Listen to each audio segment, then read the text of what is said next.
Daddy, Daddy, please don't kill me.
In my dreams, I see a man, dressed in jaguar skins and feathered like a blooded saint. What came from the heart lubricated us. It crushed evil under its tread and liberated us all.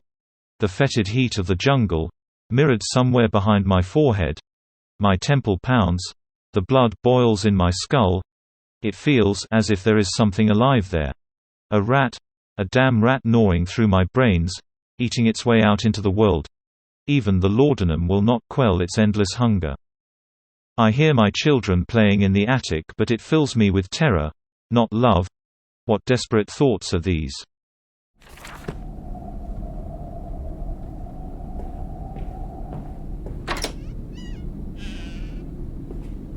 Daddy, Daddy, find us!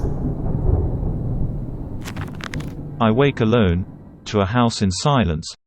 That missing sound of children playing is like a dark and fecund sepulchre, beckoning me to begin a descent to the loam where surely only bodies may be found. No matter, my children call and I shall answer. I will find them.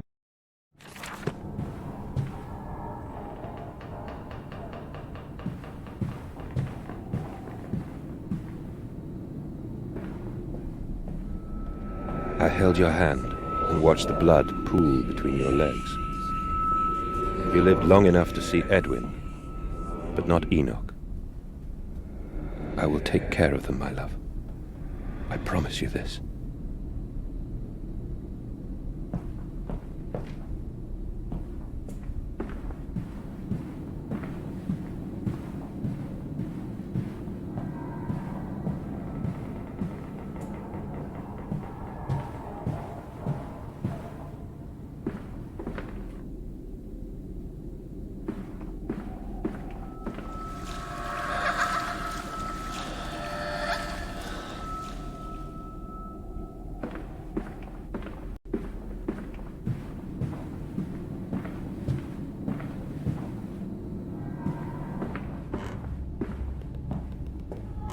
Papa, this way!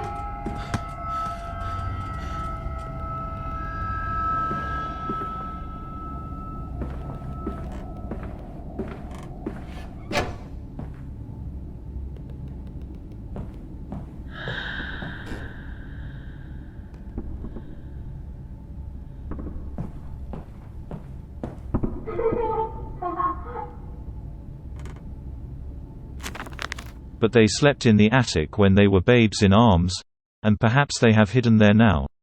I remember I insisted upon it, midway between my bedroom and my office.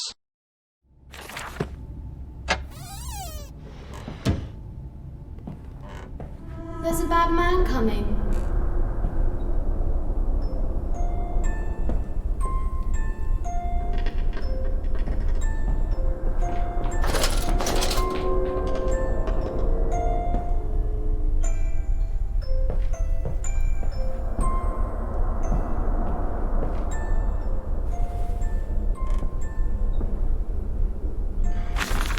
Daddy says there won't be a Christmas this year. He is much too busy. Nanny says we must not disturb him. He is ever so busy. He is gone for work before she wakes us, and often we are asleep before he returns. We found a bird in the garden with a broken wing. We gave it to Nanny, who said it was a filthy thing and hit it with a rolling pin. Later, we crept downstairs to bury the body when everyone was asleep. There was a pig in the garden. We heard it snuffing about. Then Daddy came and said we had to come inside straight away. He was furious, but we think he'd been crying again.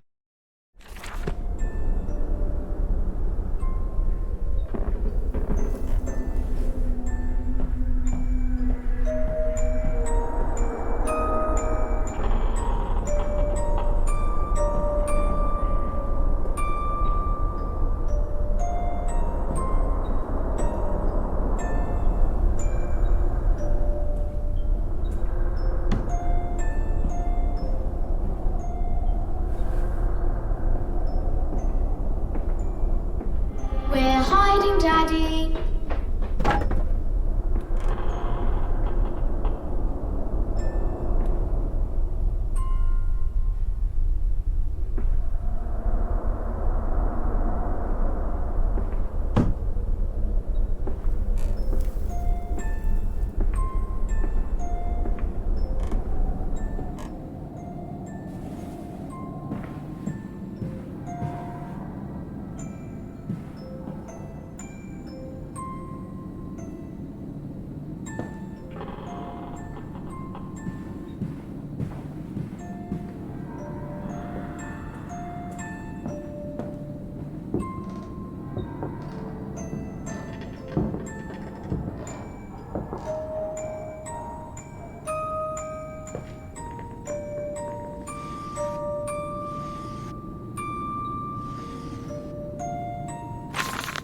"Yes," he said, "I know these ruins." He was a shabby fellow, all rotten with some malodorous disease. I caught him looking at me strangely, as if what he really wanted to know was how I knew of them. Biting back the temptation to box his ears for the impudence, I simply smiled and told him that my family's library contained intriguing travel books. The illiterate oaf did not understand that, of course. He agreed to lead us anyway. I have told the children, truly, this will be an extraordinary adventure. If those old stones hold the financial benefits I predict, it will be merely the first of many.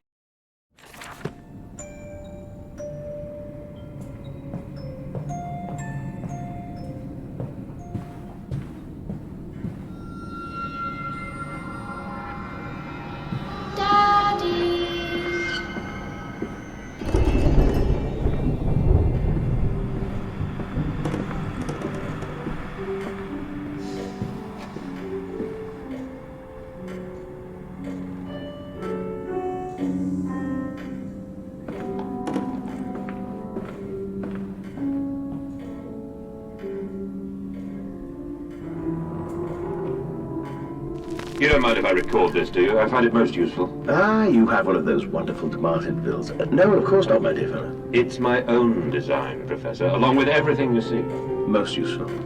You understand, of course, why the Ministry sent me. That they have concerns.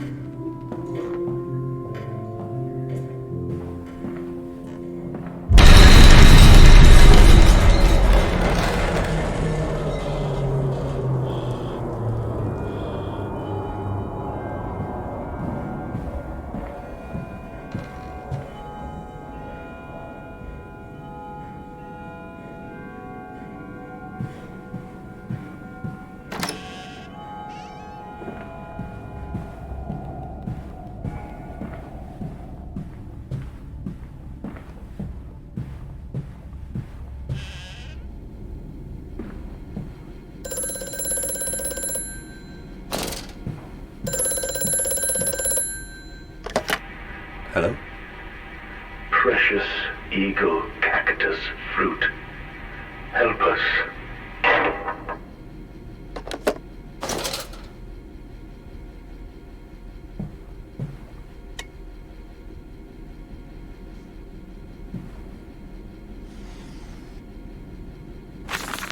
The bank is refusing credit. The ignorant swine. I sit alone at night and weep. Once the children and servants are safely asleep. When they cannot hear me. My darling, how I need you now. They say I have squandered my fortune. That my investment in these latest machines has ruined the family name. What? That I was to remain a local butcher. What are these 2 arms compared to the multitude that can be applied, without pay, without tire, by adapting the mechanisms we find in the looms and the mills? But if the bank has its way, it will all come to nothing. If they come for the house, I swear I will kill them. I will kill them all. I will take my rifle. My rifle.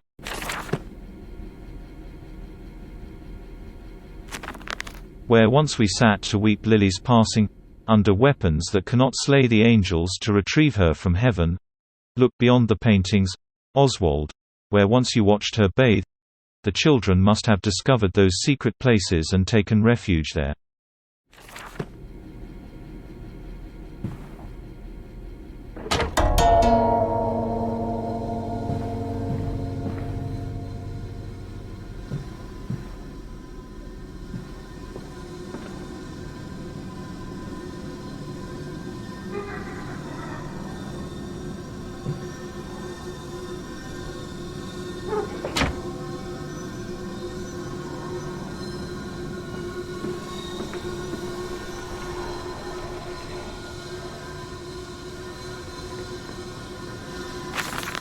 Replacement is dissatisfactory. So like a pump. Better the intestinal canal, like a tapeworm, already hosting intrusion and the breed. Brass better than copper. More resistant. Filaments sewn to bone hold. Marrow pipe removal with needle potential. Composite replacement straightforward. Will respond to electromagnetic inducement to increase yield rate. Serum provides accelerated resetting resulting in naturalized movement within 2 to 3 days.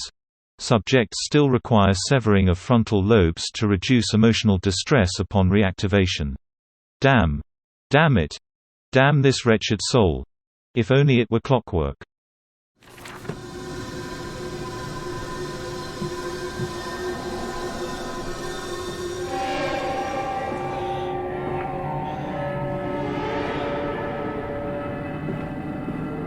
This dawning epoch, this age of reason, an empire grown fat, ripe for the bleeding.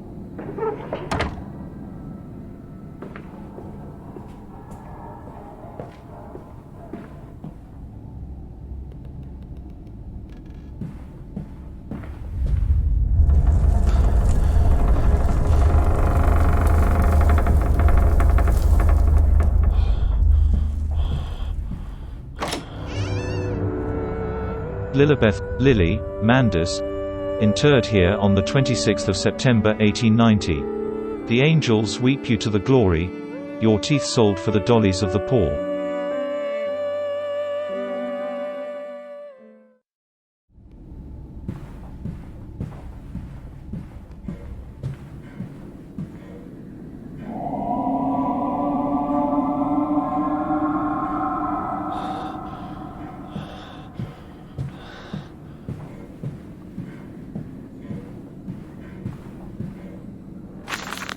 Daddy says we're not allowed to play with the animals anymore.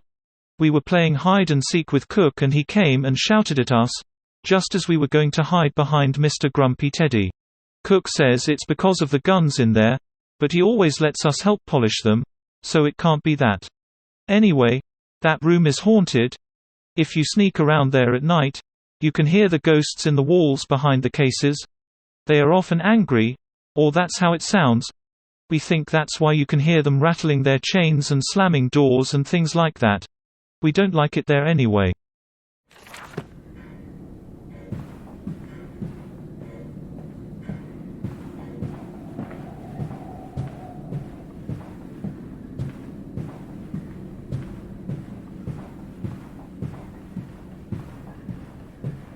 This way, Papa. Come and see.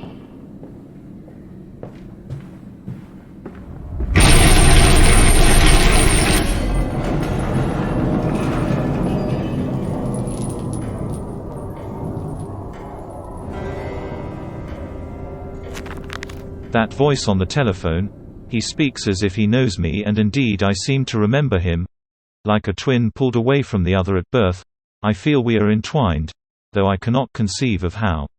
I am a drowning man grasping for the surface within my own house. Beneath me, I know there are splendid architectures hidden in the dark, if I can only find the entrances. Daddy!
I am to have a visitor, the distinguished Professor A.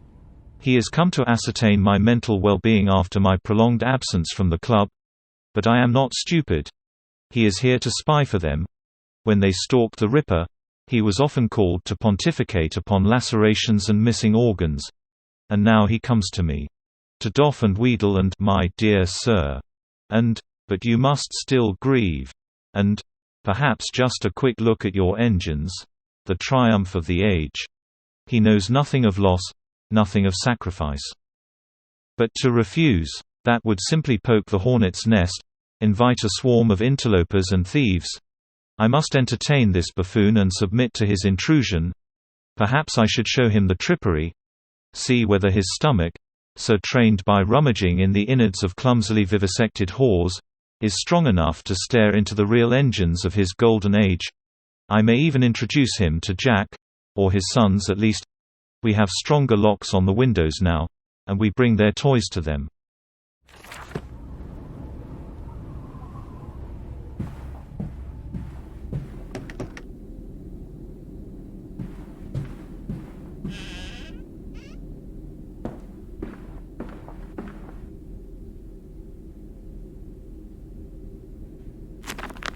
And after the party, she took my arm and said, "But darling, however did you get from the trophy room to the guest bathroom so quickly? Everyone considers you quite the magician." "My darling Lilibeth, my father's house has many rooms, and as for mine, well, it also has its secret chambers."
Hands are bleeding, raw. I scrub and scrub, but the smell will not lift. How can I hold my children with these hands now? How can I kiss them goodnight with lips that have issued such instruction?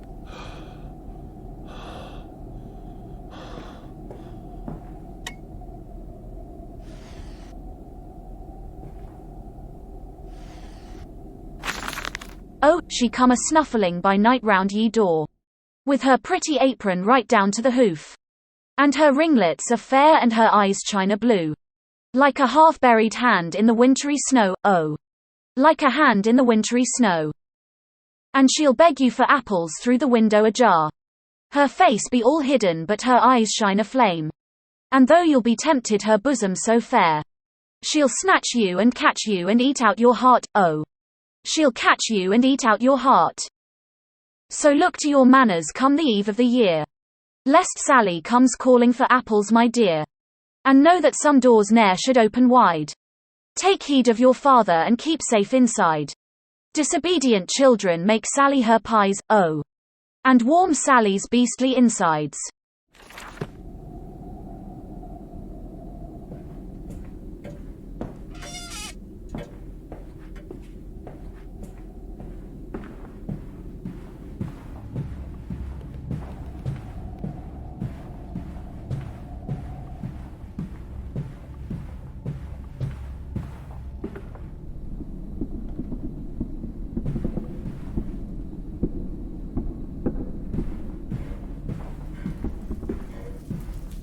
I must say, my dear man, you look awful. Yes, I seem to have picked up something rather nasty in Mexico. I do understand what you've been through. A lesser man would have crumbled. Yet you have made all of this. Your great factory, your charities. It is a wonder for one man alone. It will all be made clear, Professor. But first, a drink.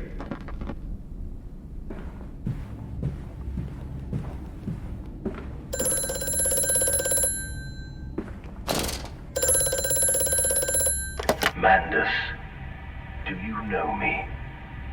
Who are you? Where are my children? Trapped, Mandus. Far below us. The machine is fouled. It is breached. It is flooded. The bulkheads are down. The children are engaged. If you help me, I can help you release them. Restore the power, Mandus. Drain the flooding and restart the great engines. How? Where should I go? Hello? Hello?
I will cry all the way home. I will have none. I will have none at all.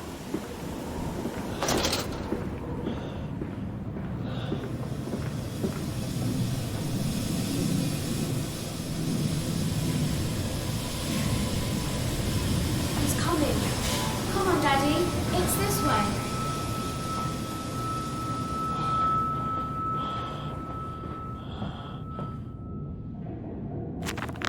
Metal ticking as it cools and contracts. This must be the strange machine my new friend told me of.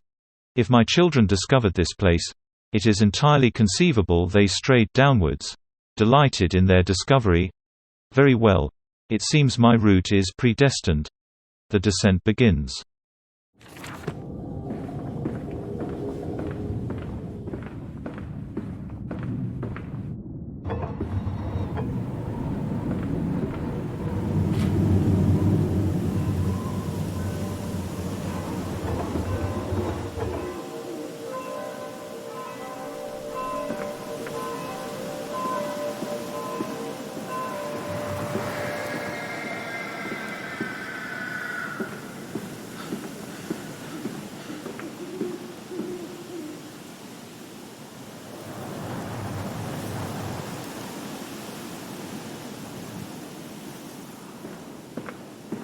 see, Papa? We found an egg. A stone egg.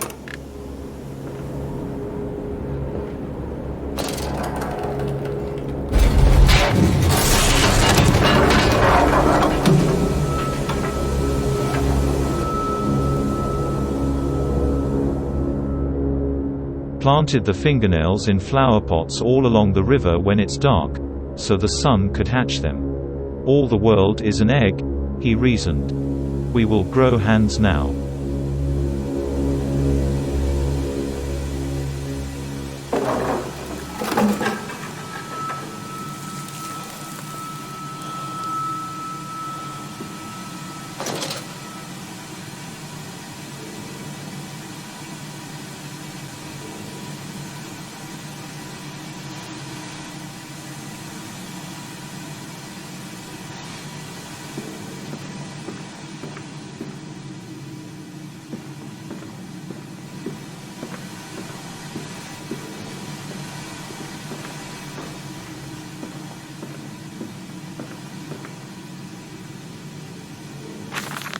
I realize now that my fear of dirt stems from the disease I contracted climbing those lost jungle temples. It is as if those clean places, so free of humanity's filth, imprinted upon my soul and left it fragile to what I find here. Fear is what keeps us all in our places, and the fear of the flesh, the ruin of the flesh, is the greatest of them all. I am sickened, I am ruined, but I will build such machines to contain this plague and heal us all. A new century is upon us.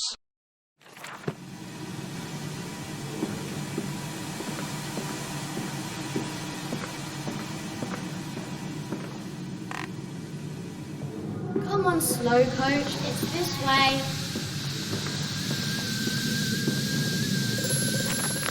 Was it a trick? That voice on the phone, who seems so close to my own, who seems to know me so well, does he lead me for a nefarious purpose of his own secret devising? But do I have a choice? Even though his motives are unknown to me, I must find my boys. I will follow the machinery down to the very core of the earth if it will lead me to Edwin and Enoch.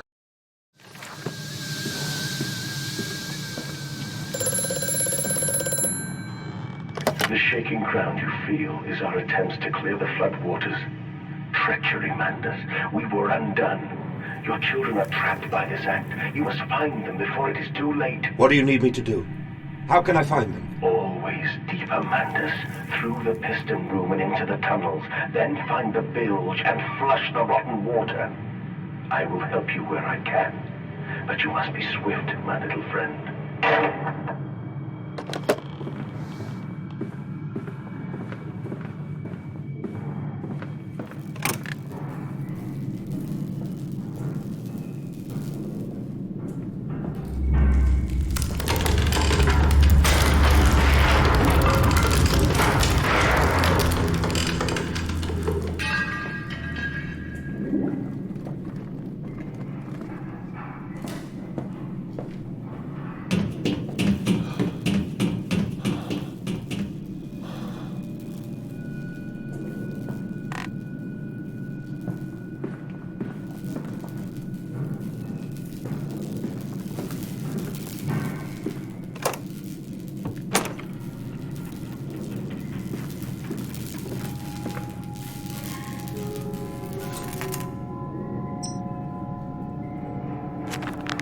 Intriguing. The gates are far too heavy for a man to lift and are instead hoisted aloft by a chain coiled about a tube that appears to be spun by motors connected to these electrical switches. Whilst the fuse is blown, the motor cannot be spun, and the gates will remain an impenetrable barrier to progress.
eyes, small bones in the orchard.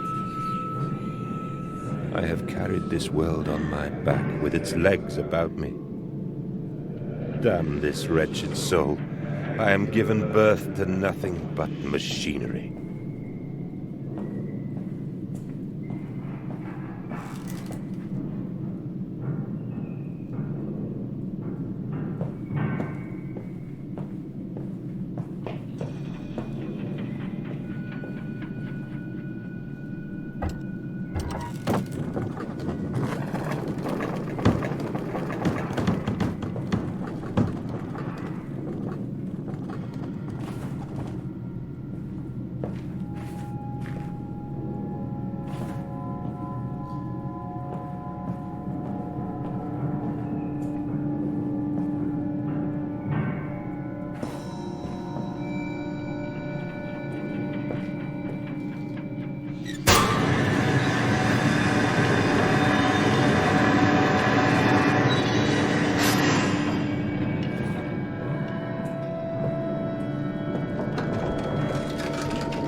Another confounded fuse box. The fellow is thorough in his sabotage, if somewhat repetitive. The stench from these barrels is quite discomforting. I would certainly hope that whatever chemistry this room is designed to store is not a defining feature of the flood that threatens my children.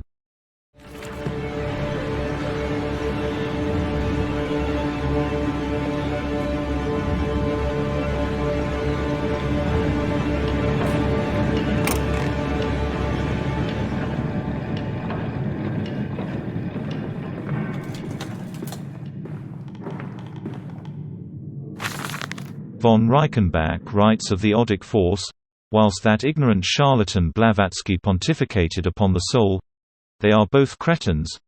To think one could strive for such great heights without wading first through puke and innard, without standing upon the architecture of bones.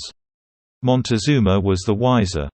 But here, in our temples of steel, I have witnessed the severed head of a man, recently trampled to death by a runaway carriage, immersed in a solution of the Brennenburg compound, open his eyes and cry, "Oh, where are my legs, sir?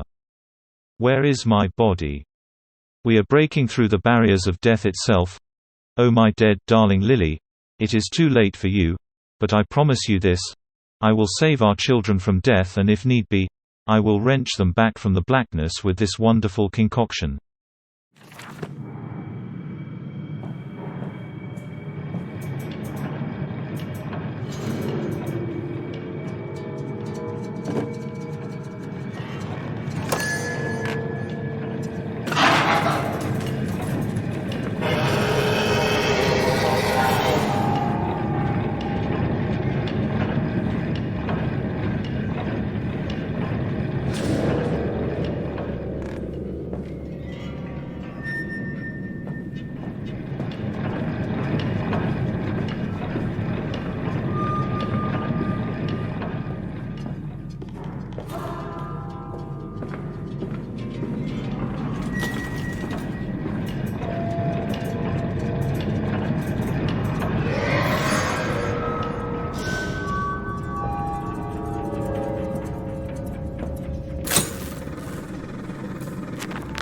It seems this chemical processor is merely one part of a much larger complex, No easy route for me then. I will follow my fever, the calls of my children wherever they may lead me as I move further into this empire.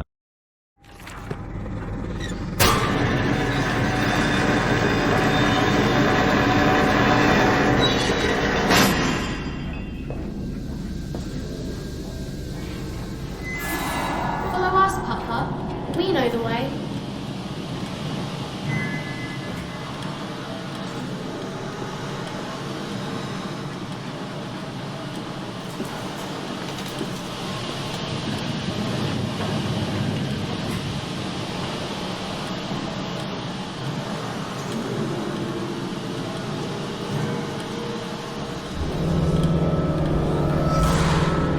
Hold still, for God's sake, hold still, child. Don't let it get into your eyes.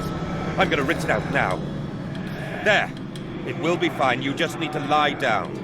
Enoch, look to your brother. How many times have I told you not to play in the cellar?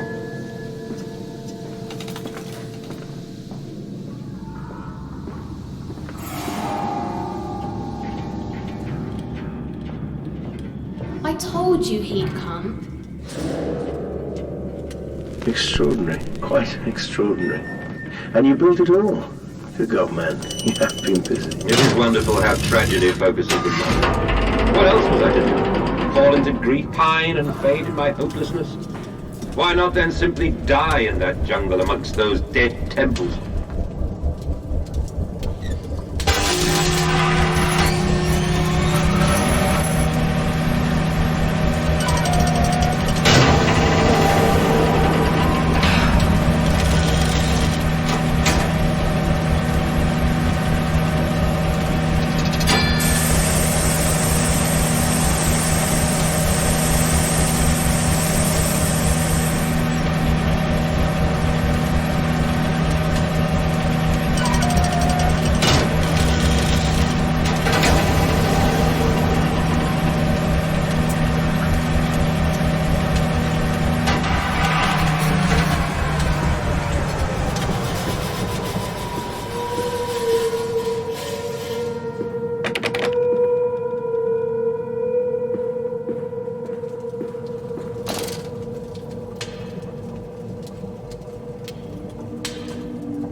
Flood breach, emergency shutdown in place.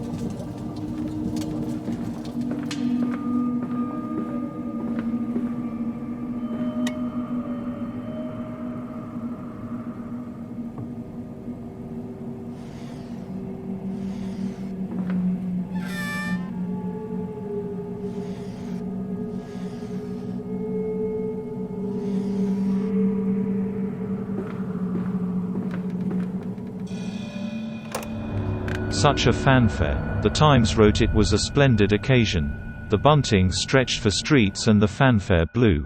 A proud day for the family.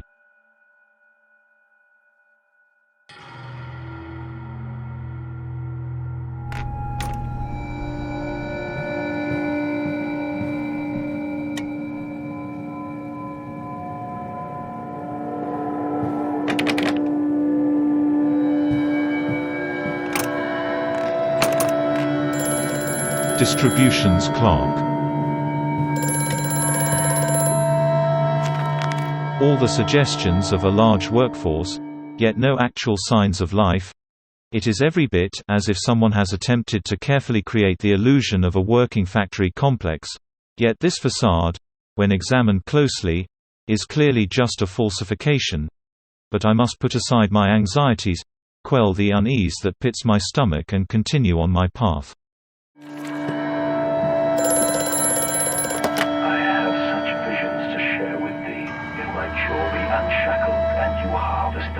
From my eyes, make me clean, Mandus, that my thoughts and words can unfouled be.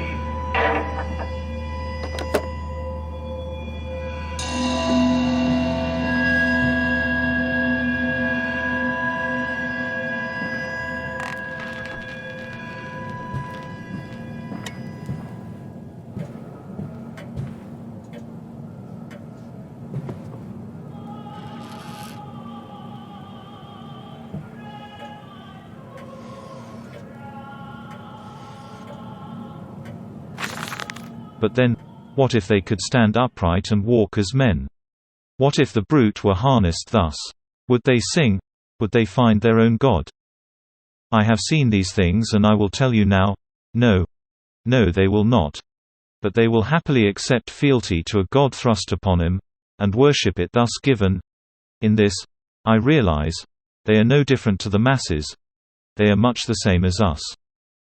Once this irrevocable threshold is passed, I understand that we too are shackled and must be set free. To free the man, we cut the man. In order to cross that great evolutionary line, it must first be painted upon the ground.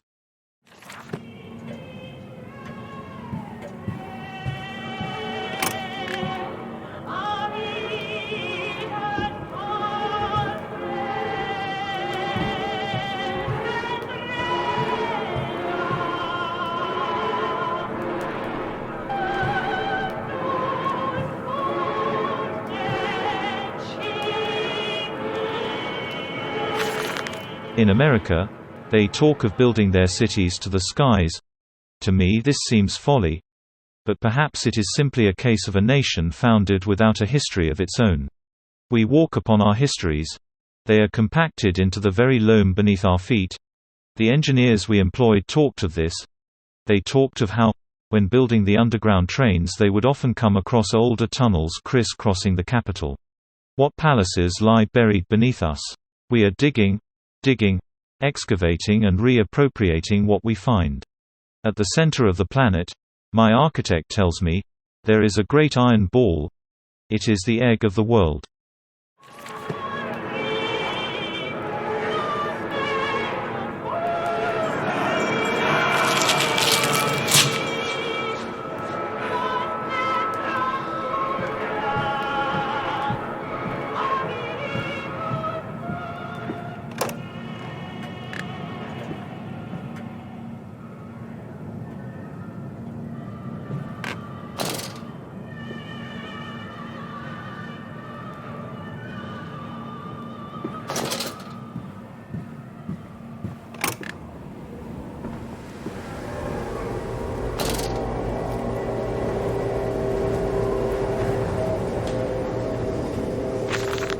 We integrate the very latest knowledge of chemistry, using low levels of a laudanum derivative in feed to subdue the product even before the initiation of the process. This means that when we drag them from holding pens onto the line, they are less likely to panic and damage machine components, other products or themselves. This section of the belt is sheathed in rubber and kept well lit to maintain good spirits. And we have actually found that the intelligent placements of gramophones and simply acoustic amplification tubes around the line means we can use music to further soothe the product. We find Debussy particularly effective in this regard.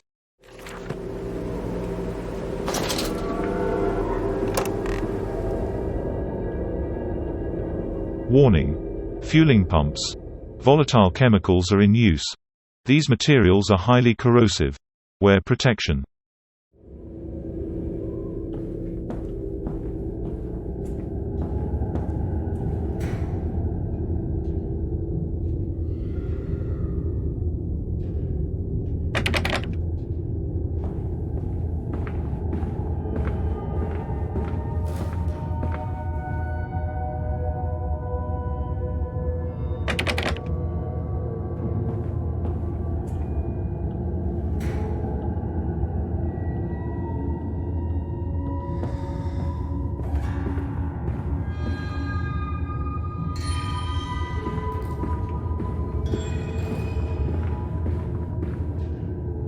Truck fueling station.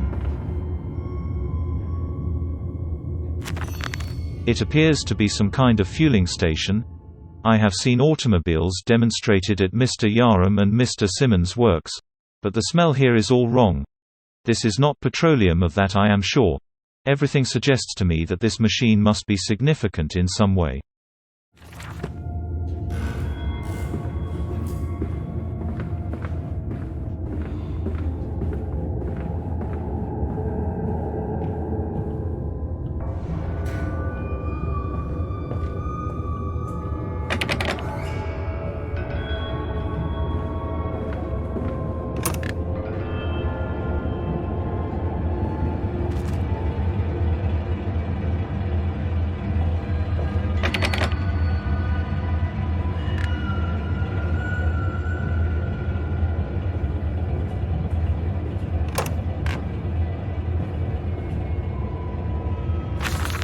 Imagine, they say, a machine one day that might think like a man.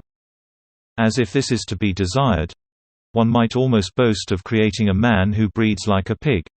Men and women upon all fours, rutting carelessly, ejaculating their filthy little missives into the streets, alleys and gutters running freely with the careless spill of their conjoinings, the air thick with the whimperings of lust, bodies streaked with their own emissions. We have created a world where man is so utterly debased he will spray his seed over passers-by. And yet, this is the condition Babbage aspired to. No. This is not the machine we seek. Such an entity should be nothing less than a deity, and we would fall upon our knees and worship it.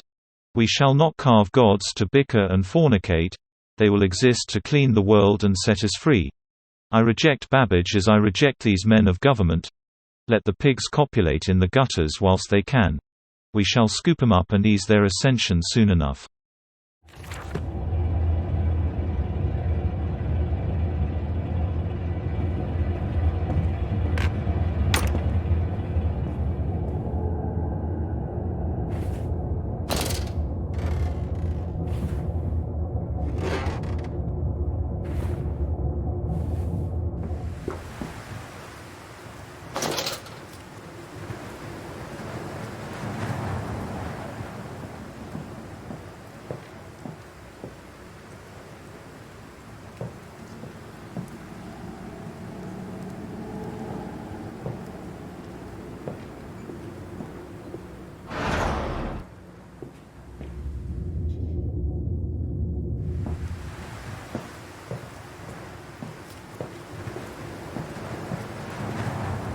Boycott. Ban swine stench from our streets. Mandus factory must close.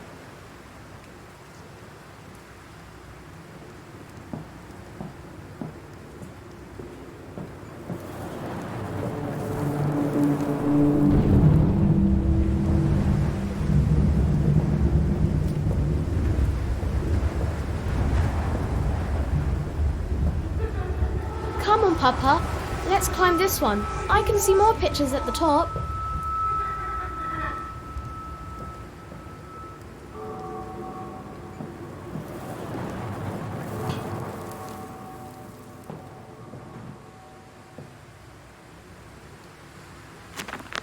This church is connected to the plant. How odd. However, it does suggest another route into the main part of the facility, given the locked doors around the fueling station. The truck blocks my way, however, almost as if the saboteur knew that I might consider this alternative entrance.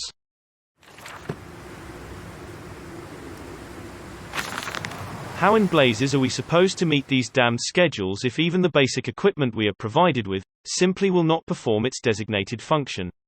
These cursed new-fangled trucks will only run a fraction of the distance my old nag managed before running out of stinking gasoline. The gaffer says it's fine and there's plenty of pumps to refill them outside the factory walls. But you end up dragging a blessed tank from the truck to the nearest one to refill it, and the one in the storeroom is empty again. I can't be turning that crank handle all day only to find the tank is empty. Well, sod it, says I. Enough for a night, and to my bed I go. It's not like anyone needs access to the bleeding graveyard anyway. Harry, if you get this, I'll meet you in the Damson Templar for a jar.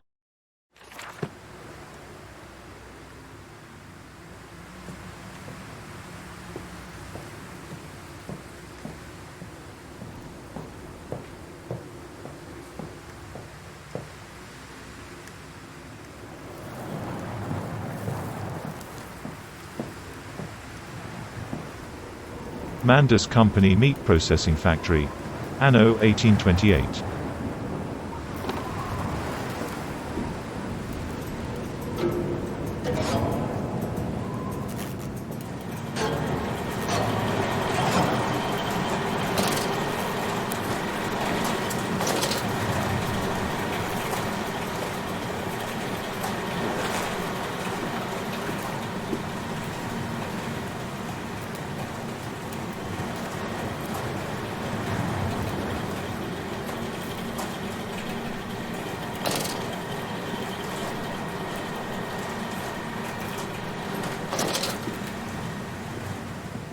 Chemical transportation.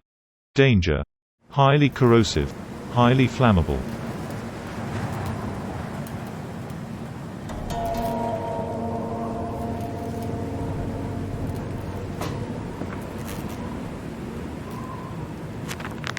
This canister looks as if it may fit the fuel pump I saw earlier. It certainly carries the same fetid, unholy reek. I will not think of that which I saw pass me in its cage. I will not gaze again into that dark machine room. A more immediate task presents itself, and the opportunity perhaps to gain access to St. Dunstan's.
Dear sweet Lord of all that is good and holy, I must make my escape, grasp this container and its putrid contents and flee this place before that creature, that nearly man returns.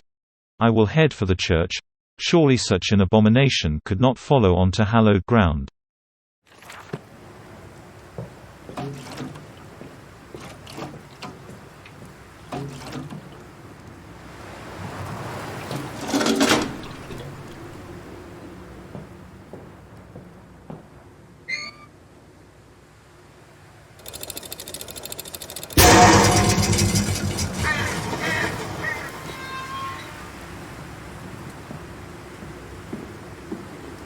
This way, Papa. Come and see.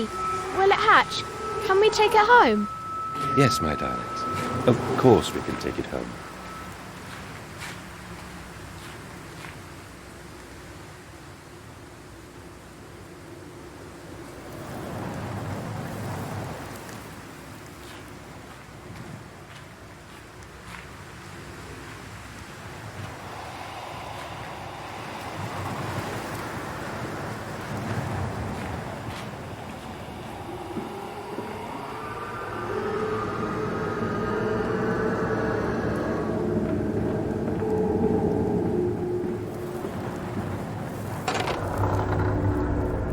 Higgledy-piggledy blue china eyes, my love comes to me in the fairest disguise. We skips and we totters, I seize her hind trotters, and enter her porcelain thighs.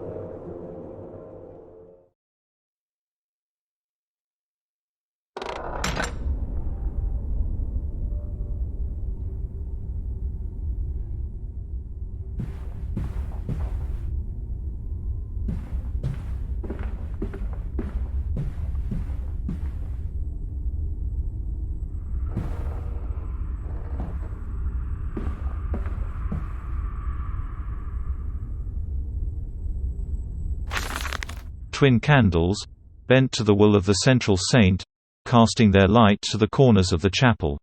Father Jeremiah I thought could be trusted with the secret, but he is like all of the others. So the old priest has gone to the holding pens with his flock. He says he will enter into our world with them. A shepherd indeed.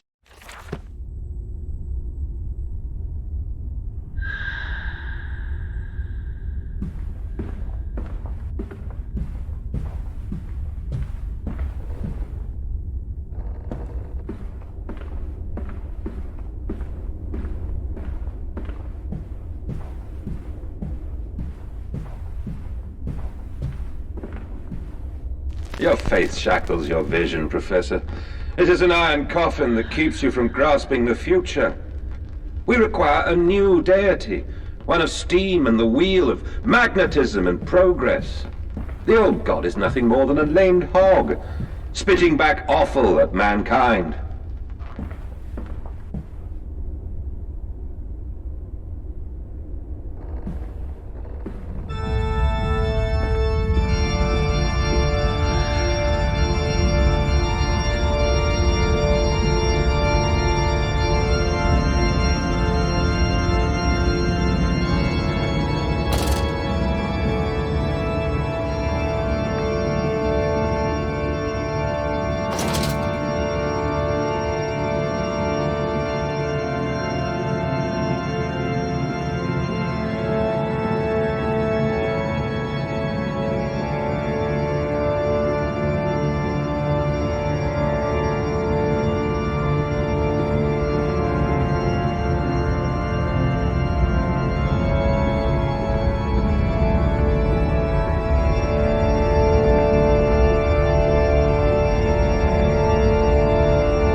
We sat here, I remember, we sat in our black and we mourned and we prayed and we bowed our heads. How I hated God then. How I spurned him. If this is our Lord, this pig who robs me of my wife, then I refute his embrace. I will carve a new God for us all. Such madness, such a fool I was. If such blasphemous ravings had remained within me, I would be doomed. But even here, I feel the machine throb beneath the flags and I know my path awaits me.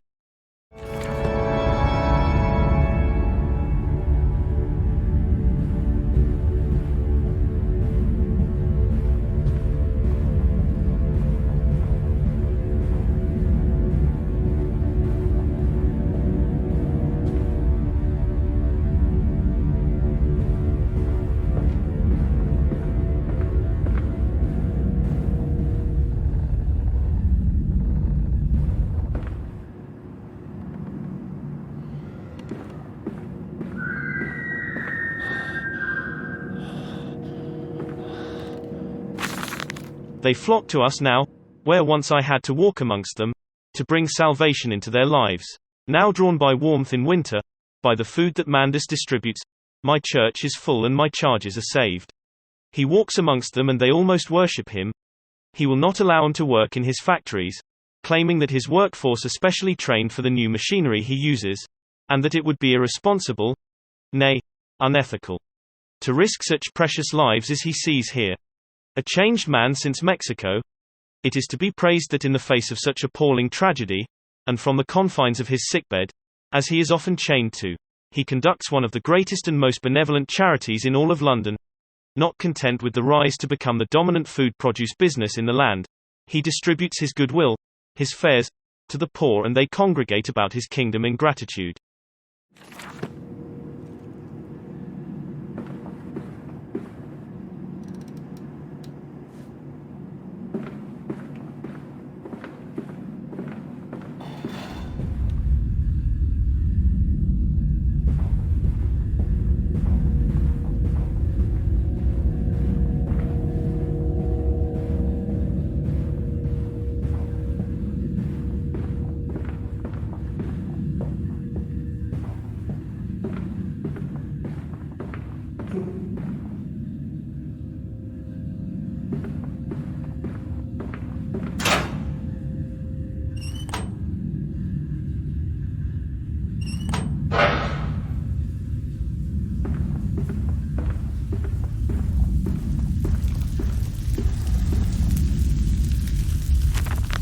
The engine fires, the flames are stoked.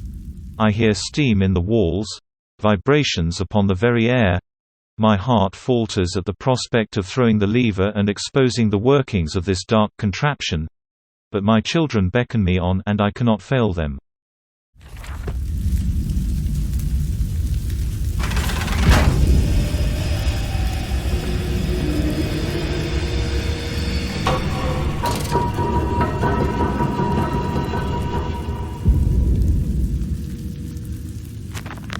It appears I have no choice.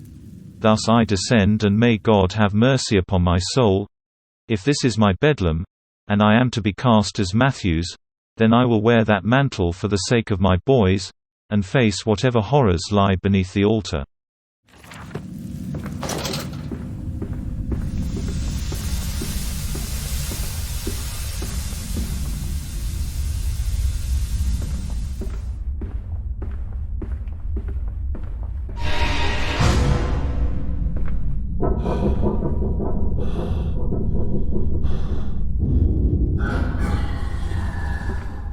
Silence. Do not startle or upset the acquisitions.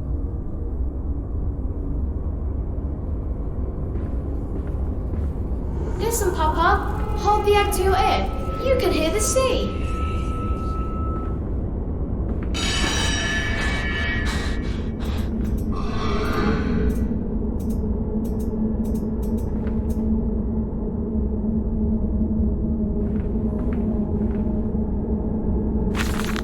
What exhumation is this? What rotten fruit? What bestitching of parts?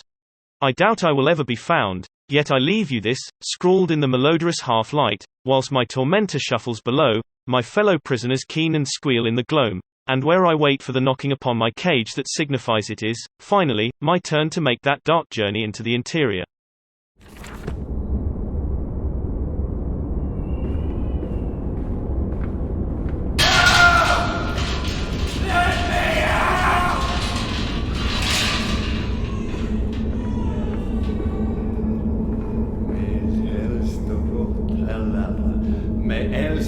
Olste antarak, for erra da oro kantirak, forosto.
Pulling cogwheels now, sneezed into his kerchief when the dust got into his eyes.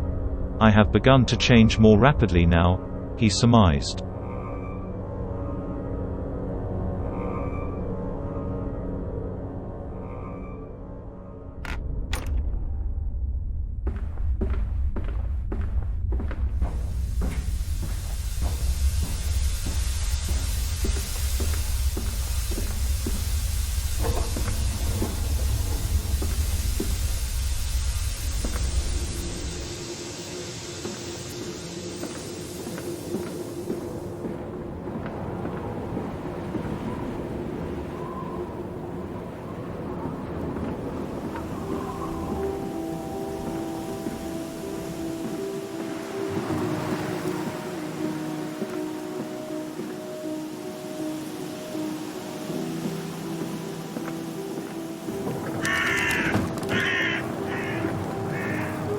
Water in his shoes. Always the water, and the sparks of the embers of the wheels. It's too bony! It's too damn bony!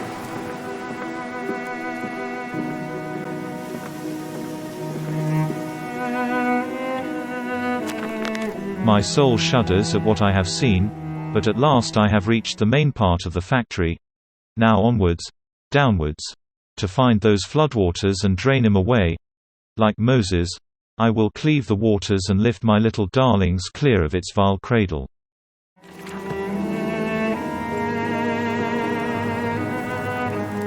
Strangers not allowed on this works. Inquiries to be made at the lodge.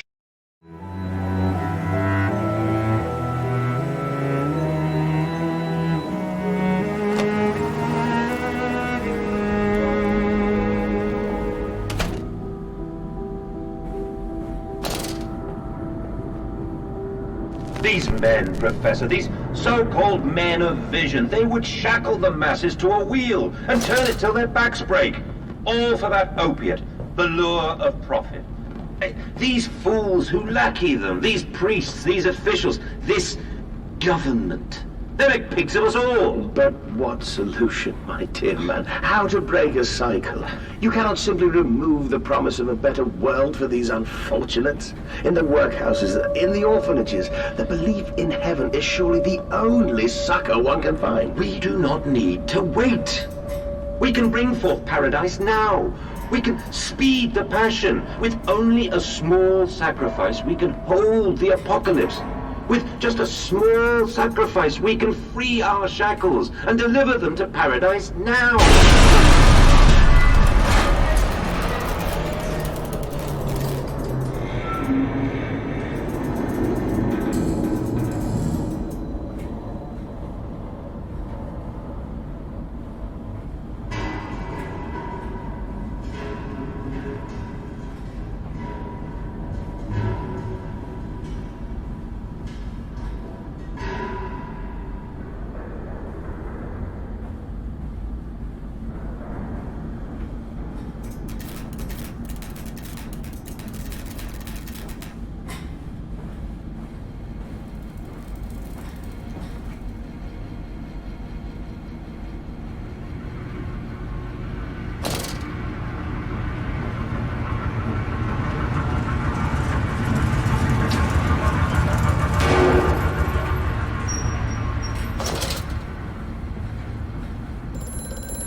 Hear me, Mandus. I am compromised. Our contacts must be brief and occasional. Beware the wretches who populate this compound. The way you seek is under the pistons. When you meet the Saboteur, you will understand everything.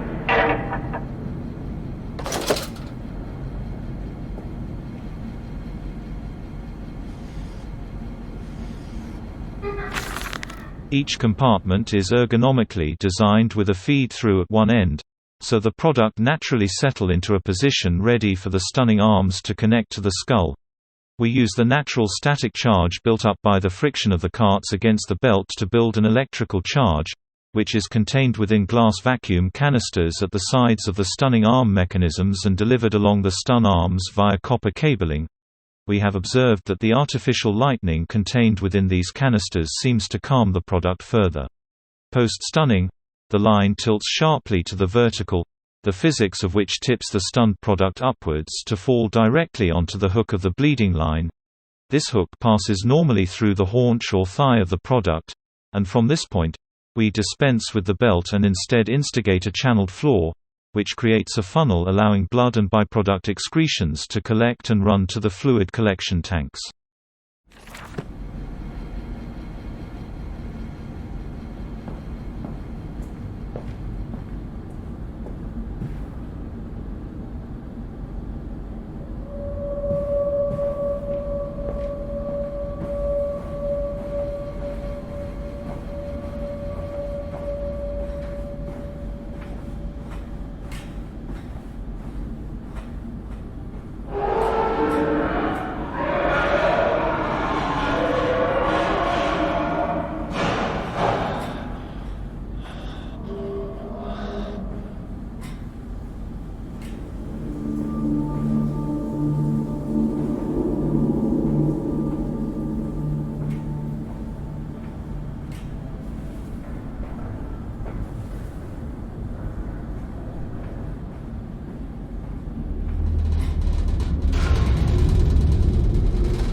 Are your furnaces fueled?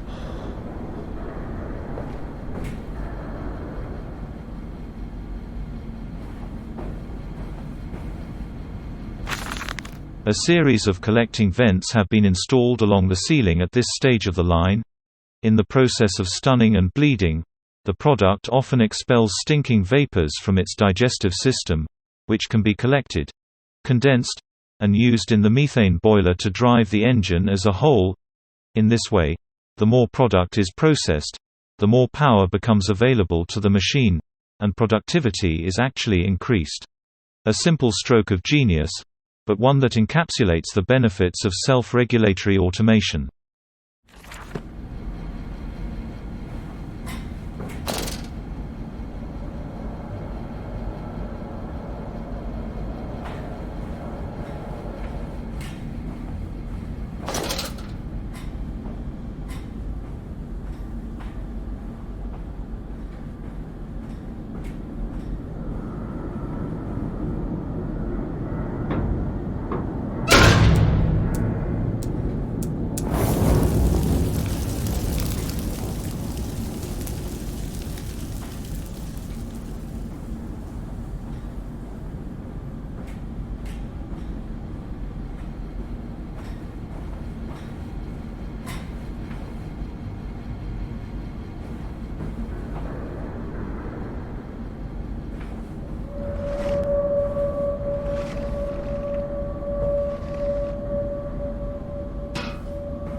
Danger. No entry to the under pistons when the machinery is at rest. The pistons are silent. The plant is at rest. I must poke the hornet's nest to open my way, I fear. The scale of these engines suggests a far greater works than is visible from the surface, so my friend must be correct and the larger part of this plant is underground. We are close to the Thames. No wonder flooding is such a risk.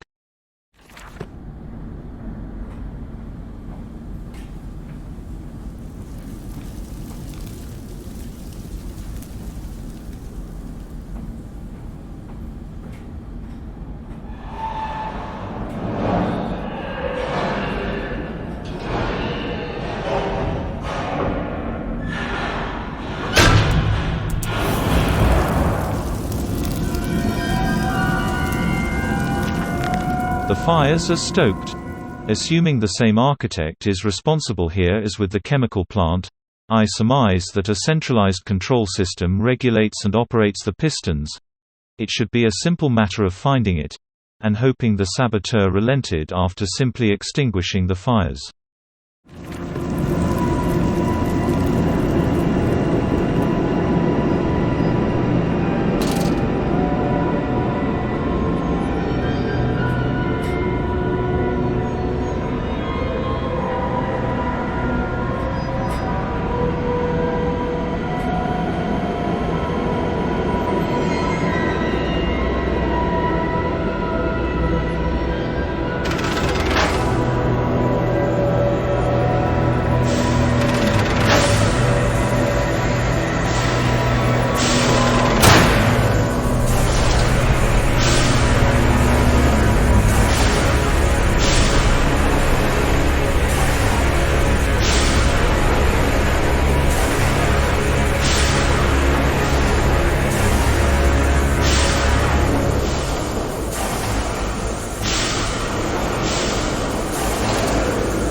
product moves now into the bleeding.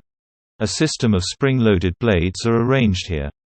Tension is built via a series of springs that run along the bleeding line, using the momentum of the product itself to build up the energy for the action ahead. The blades are released at a point of optimum tension as the product passes them. The combination of the speed of release and the sudden stop against the rubber buffers at the side of the line sets the blades spinning rapidly enough to cut the throat of the product. It is a clean, sympathetic and efficient process. The product then continues along the line, and the natural bleeding process is allowed time to occur, the blood collecting in the angled basin at the foot of the line. Secondary spring blades are positioned at 2 further points along the line. Should the mid-level rubber buffers continue to be manipulated, in the form of a semi-bled product thrashing or twitching, these movements automatically form the basis of the spring energy required to send the next bleeding blade into activity.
What did the dark voice instruct me to do?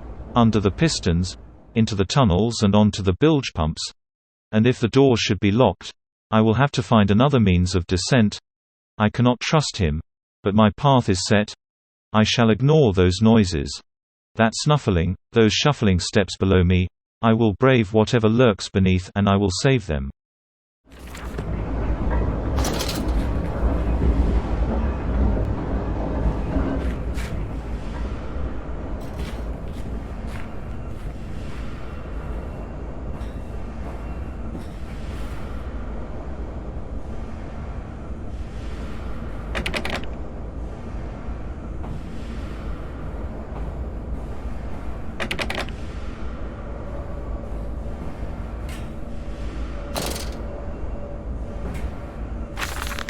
The crate arrived this morning, and I had it delivered directly to the workshop. The body is remarkably preserved, although there is a subtle yet nauseating stench of damp and rot. It is humanoid in shape, but has suffered severe skeletal deformity. Remnants of leather straps encase the torso, which is deformed, with evidence of substantial muscle mass and displacement. It is difficult to ascertain whether this unfortunate is the recipient of some barbarous surgery, or was born deformed and an attempt to force his gnarled body into some semblance of humanity was made. What he is I cannot tell, but I smell the orb upon him, and suspect my great-uncle's presence in his curious condition. So it can be done. We can reshape the body into a tool, accelerate the processes of Mr. Darwin's evolution. But here my great-uncle and I part company. He chose men as the subjects of his experiments, but men are difficult to control and rotten with sentimentality. No, we require a new creature for our chattels. Loyal, clever, strong, easily sated.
It is cradled in his sweating hands.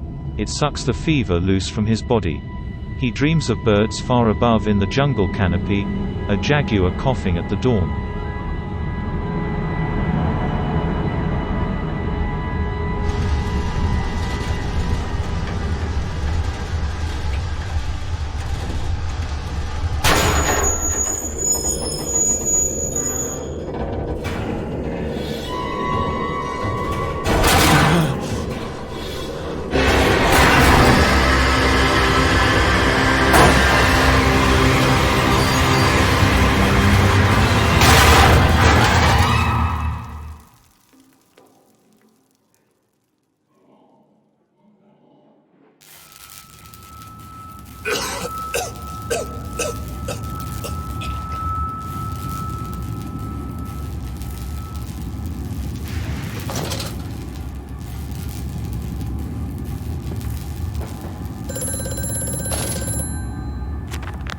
Bruised and battered, but alive. I have survived the Saboteur's best efforts. He and I are now locked in an epic struggle. But I am driven to find my family, and I will prevail. Ignore the madness about me. Do not consider what cruel and unspeakable acts have been committed here. Find the way to the Bilge, drain the flood, free your children.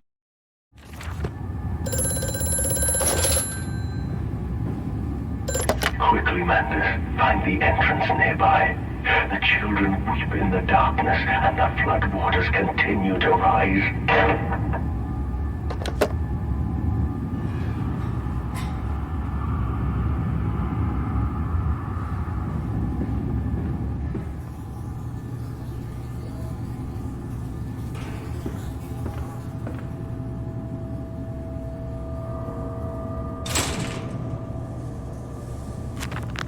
There is clearly another passage beyond the locked gates. It seems I have a choice of approach. The padlock is old but firm, and after that fall, I cannot summon the strength to break it open. Perhaps I can find another way.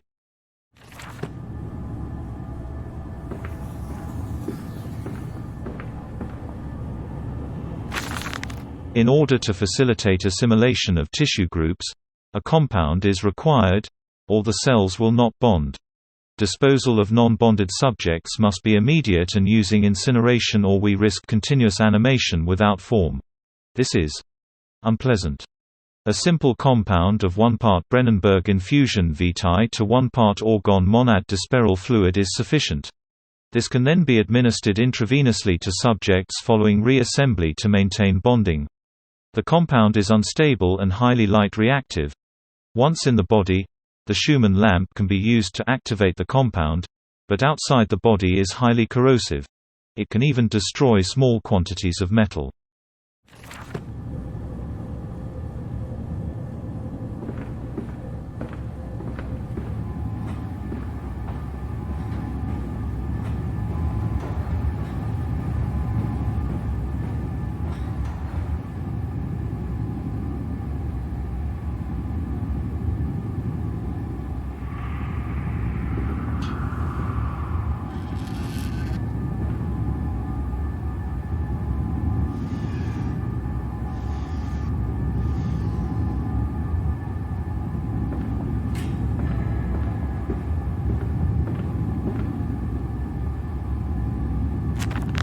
It's some form of bizarre mixing device for chemical compounds, and it positively reeks of the foul fluids I have seen too often before. It is clearly a compound, some volatile bastard of 2 composite ingredients. I should wager I would find them close by.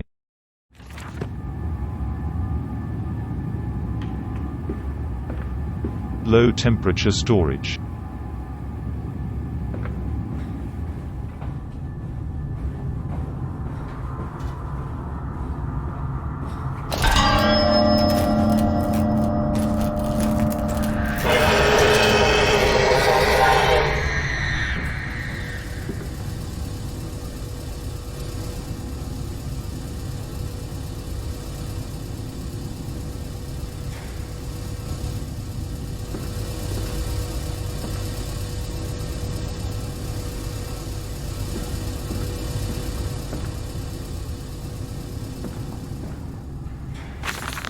Inflamed it is. Burning it does. Bleeding from each hole, fore and aft, leaking down my legs, blood and excrement. My lungs are in my vomit. I pass clots of my organs now onto the filthy stone. Drink this, he says, and I did drink it.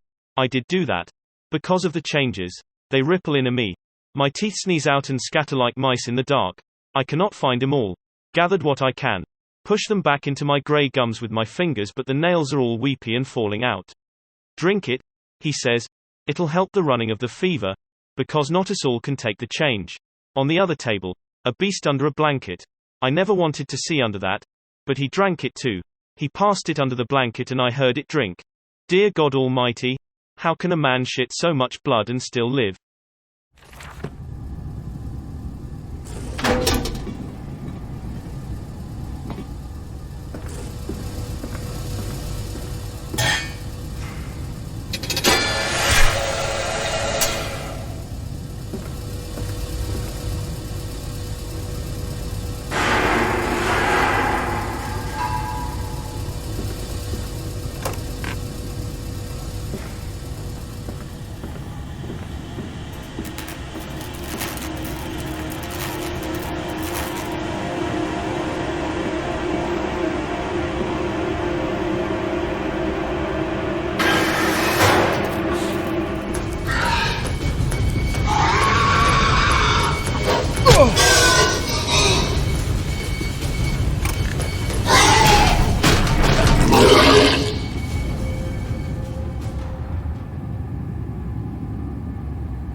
It fell onto his hands and they eroded in front of me.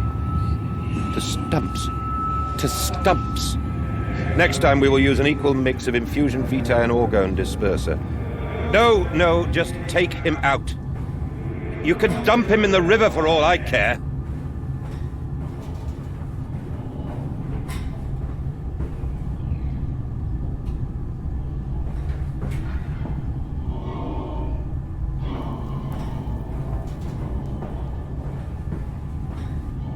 Holding pens.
Took delivery of another batch of imbeciles today. They are the sorriest specimens of humanity I have ever seen. No one asks where they go to. The authorities of Bedlam are simply happy to reduce the overcrowding in their teeming stinking halls. We measure their skulls, check their teeth. We give them laudanum to pacify them. They wait in line, livestock, dull brown eyes and filthy skin. Many soil themselves as they wait. Into the manipulator they file in silence. I hear the hissing of gas. I hear the dull groaning as teeth are removed, as bones reset. I hear the pig screaming. We have removed all the mirrors. After the process, it is their reflections that trouble them the most. Afterwards, when they sleep, I walk amongst them. My children, I whisper to their dreams, you are my children now. I have children once again, and your forms imperfect will be the engines to make my own blood flow again.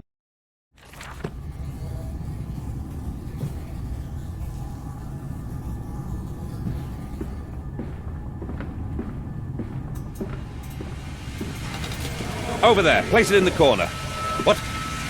You think I speak Prussian? Do I look like an inbred hawk, sir? Who gives a damn what it contains? Just set it down carefully and leave me be!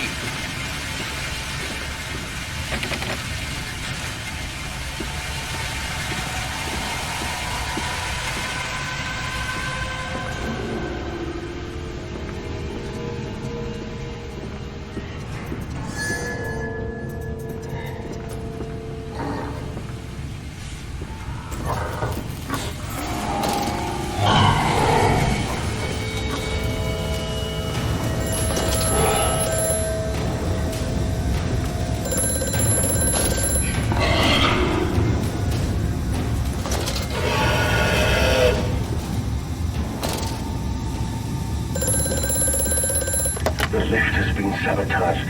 You will have to find another way to the tunnels. Take care in this place, Mandus. It is the crucible of the evil that stalks these corridors.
More experiments with Compound X.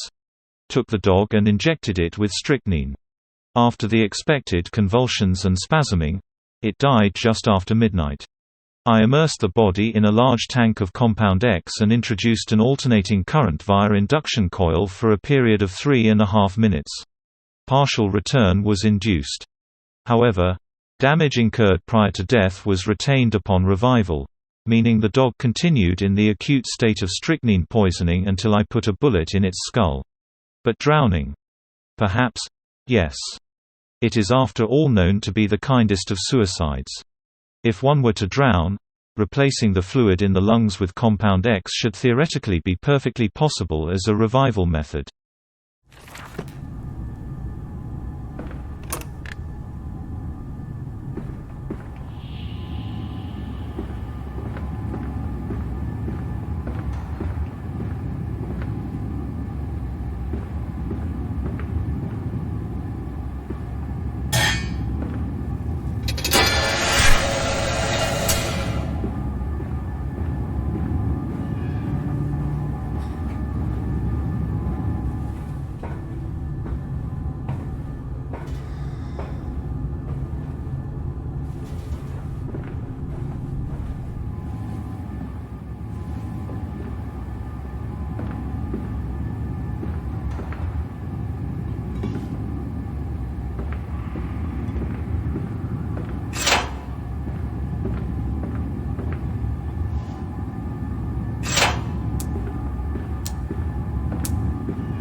I have the compound.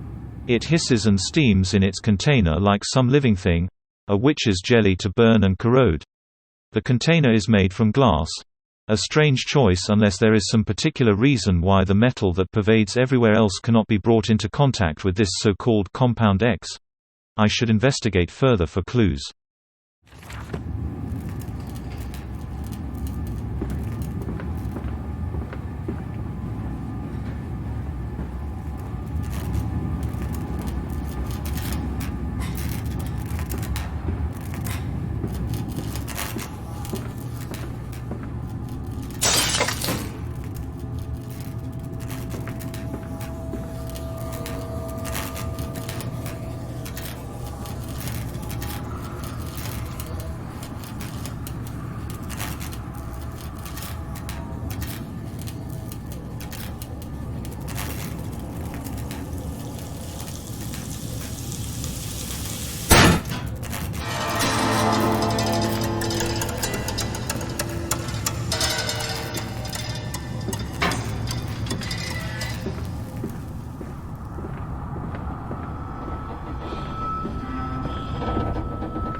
Faster!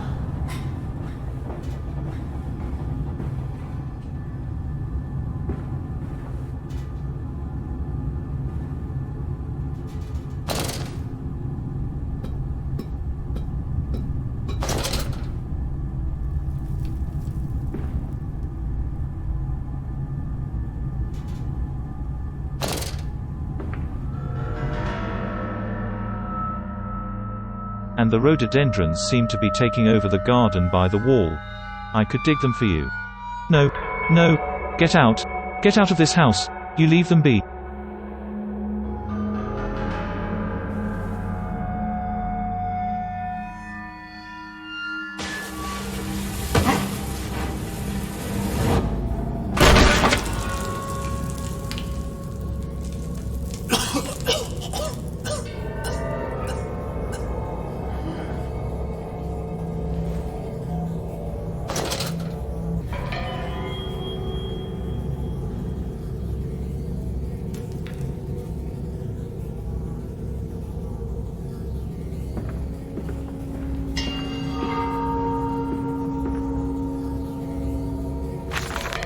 Naturally, once bled, the product must be scalded, dehaired and scraped ready for gambrolling and evisceration. For this, we pass them through the steam reservoir, which is kept at a constant temperature by passing excess high-pressure venting from the engines, via the boiler and series of large copper pipes, into a stone chamber just below the workhouse. At the center of the machine, there is a component that must be kept at a consistently low temperature, which controls operations of the processing of product throughout the system. Alongside this, refrigeration is of the utmost importance in retaining product quality, and this also requires heat to be removed from certain areas of the machine. Two problems are therefore combined into a single solution: the removal of heat from some areas and the requirements for increased heat in others. Conducting panels draw heat using the principles of convection regulated by the boiler and sending freezing air along one set of pipes in one direction, and superheated vapors in another.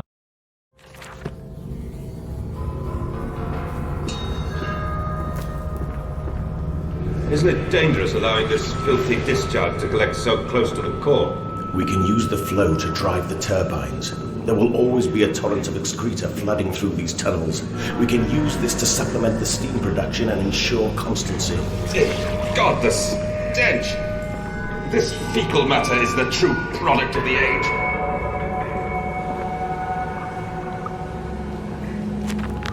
My mysterious friend is correct. The sewers are indeed flooded. To descend further, I will have to find the local sluice pumps to drop the water levels. The smell is almost unbearable. It makes me gag.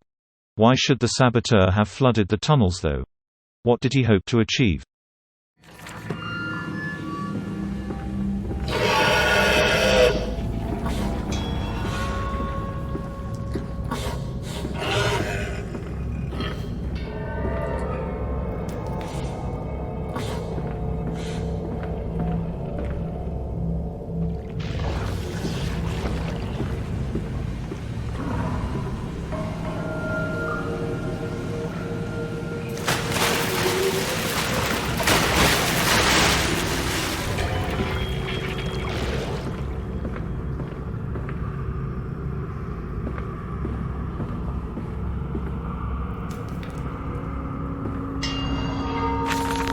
Several of the older forms have breached their containment area and escaped into the sewers.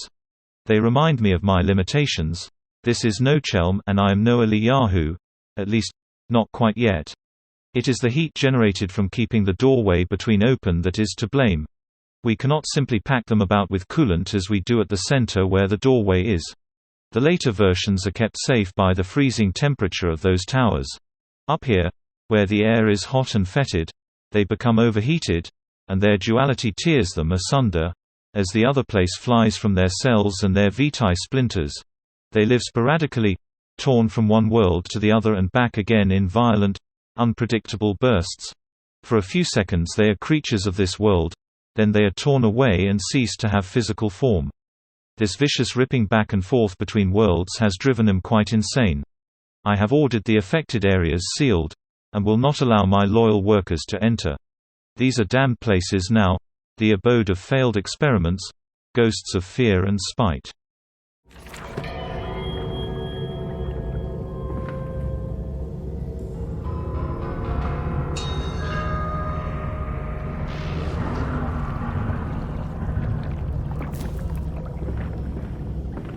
Sluice Gate 1 and 2.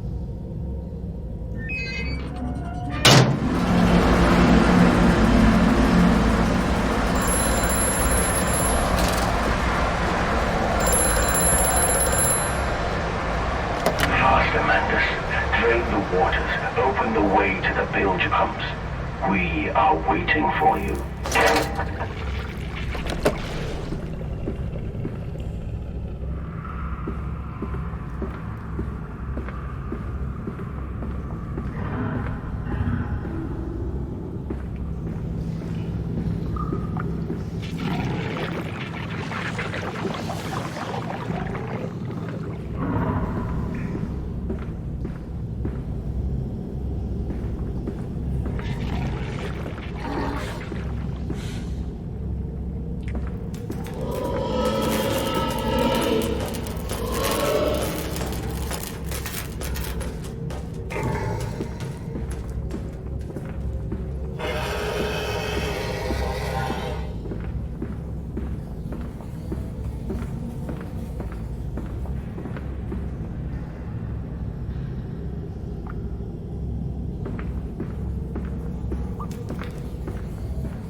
And I said, "Look, my darlings, can you see it?"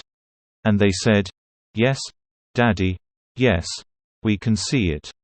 A tall, weathered cap of a steep-sided pyramid, so like those of Egypt.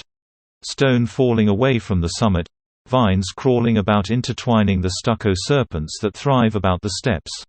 A palpable sense of stillness, a weight of forgotten. And this here, this is where the king sat. And this is where the priests lived. This is the house of the dead. And here, where the sun strikes, this is where they threw the hearts that were not consumed. No, my darlings, they most certainly were not savages. You see, they believed that the sky could fall on their heads, and they truly believed that offering blood was the only way of stopping this from happening. Perhaps, my darling, perhaps they were mistaken altogether. Or perhaps their tragedy was they could simply not spill blood enough to prevent the sky from falling upon them.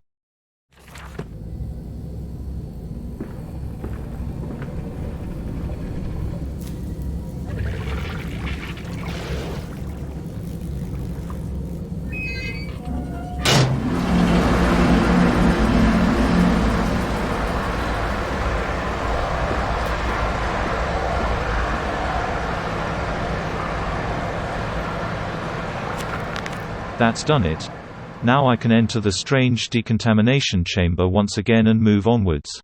The waters are pushed back, making the way to the bilge clear, where I can divert the remainder of this filthy torrent back into the Thames where it belongs and clear the path to the center of the machine.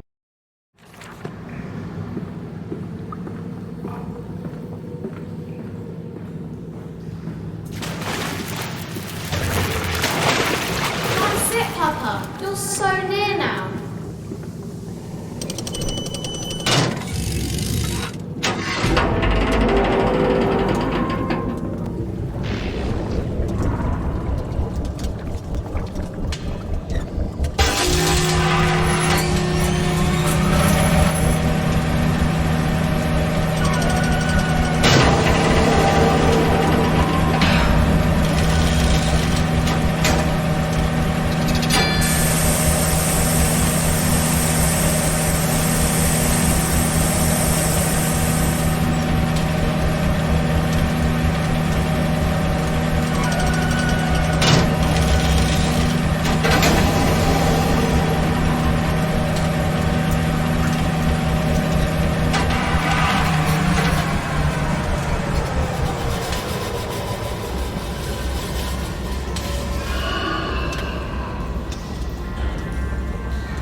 Dear God, a whole nest of these foul creatures. No mind, my instincts have drawn me thus far, and I am sure somewhere in this dank complex is a means of further descent. I will not see their faces as they go about their dark business, and yet, I watch them sleep and eat and play, and they are so very human, so very childlike. And I will not think of what I have seen, of the chairs and the cages, and I will not think of how such monsters may be sculpted.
Remember, work together, sleep alone.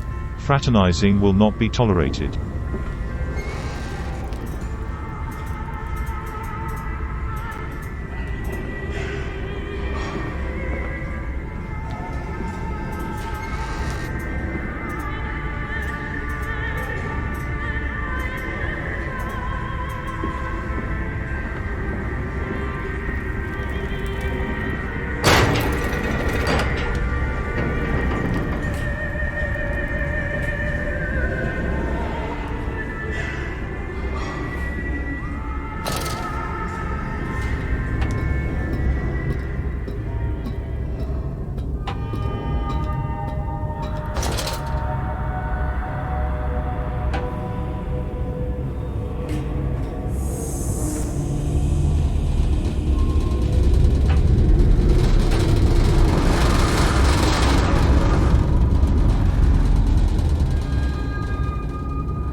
Bilge pump. Maintenance access.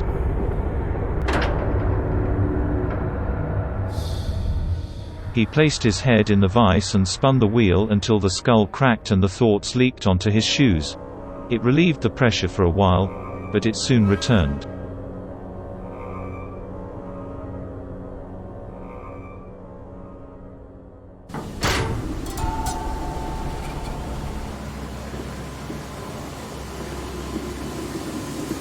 You seem to have undergone quite a profound conversion in Mexico, Mr. Mandus. You could not have seen it yourself and not, Professor.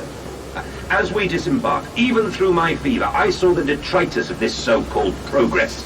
I saw starvation and disease, rot and destruction polluting the waters of the Empire. We are ruiners, you and I, and all of us, and we make the world unclean. And you took it upon yourself to act as Redeemer. Professor, I would not be so presumptuous. I am merely a conduit. I am constructing an architecture to wrestle our damnation to the ground and smother it with steam. He's here! He's here!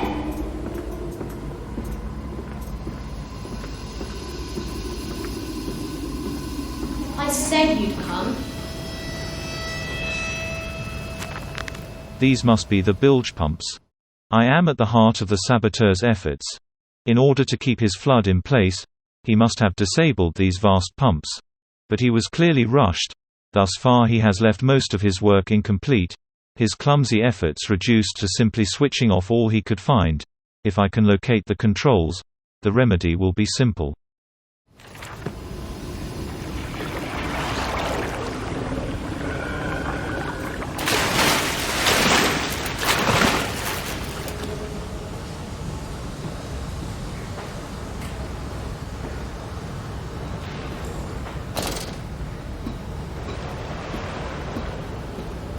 Ahead, the trickle to still waters. I dragged myself deeper into the temple, downward ever, towards a wind that held the voices of my children, beckoning me to set them free.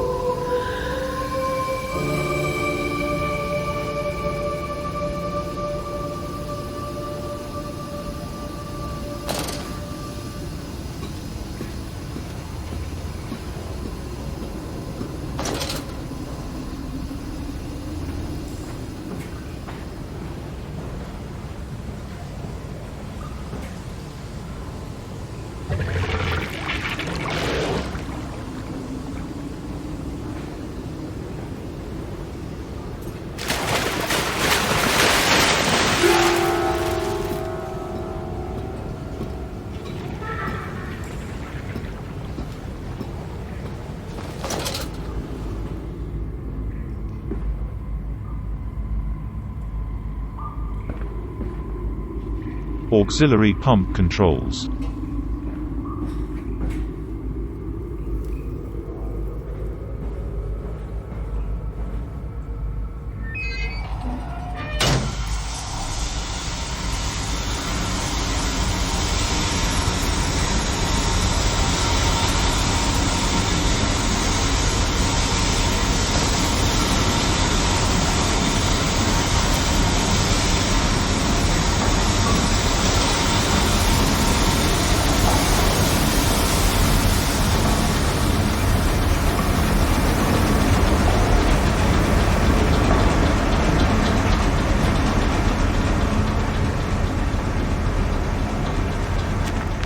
Another pump. It seems once again I must engage it. I cannot help but feel I am trapped in some great game, forced to undertake endless Herculean labors for the promised reward of my darling children.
Main pump controls.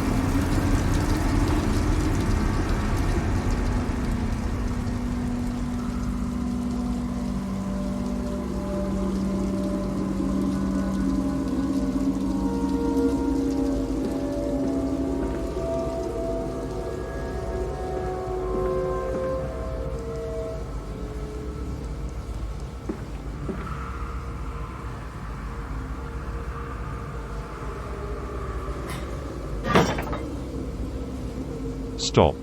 Ensure all wheels are in place for correct operation of pumps.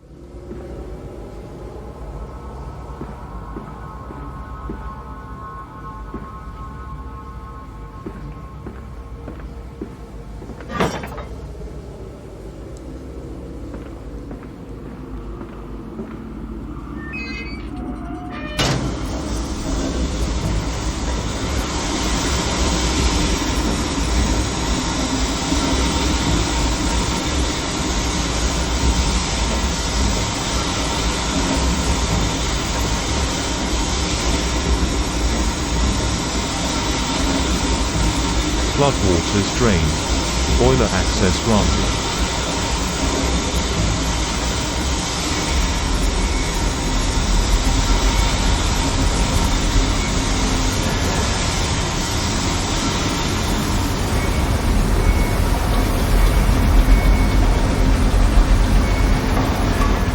The flood is drained. I have prevailed. The Saboteur is beaten. My heart pounds with excitement, even as my head spins and shudders in feverish anticipation. How this machine now throbs about me, sensing its rebirth is imminent.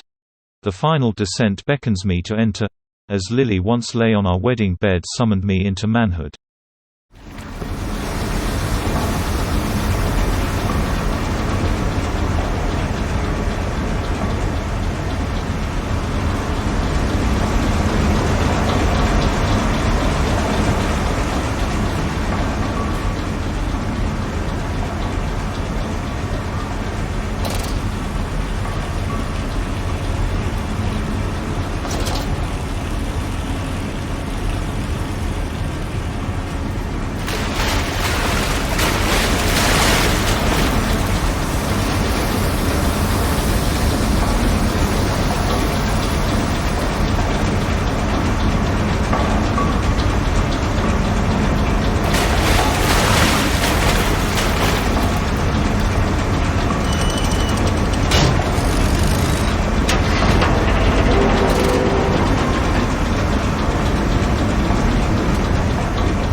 Core systems access. The stairs are steep, the sun beating on his neck as he pulls them up. Veins pop on his forearms, but he cannot deviate. He is a man driven by love. Only love.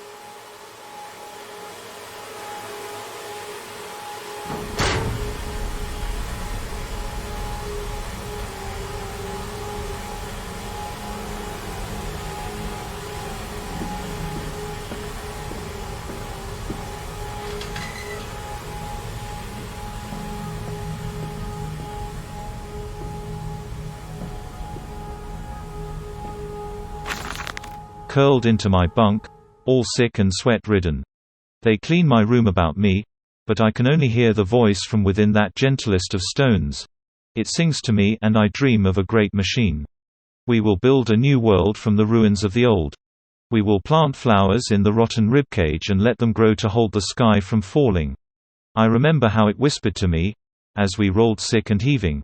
And I remember when we pulled into Southampton and we both wept, for it was every bit as much a desecration as had been sung to me. And then we came to London and I set it upon the mantelpiece, and went into the house and gathered the servants and set on recrafting him, and then I went into the garden and buried those tiny shattered skulls under the weeping bulges of the rhododendrons.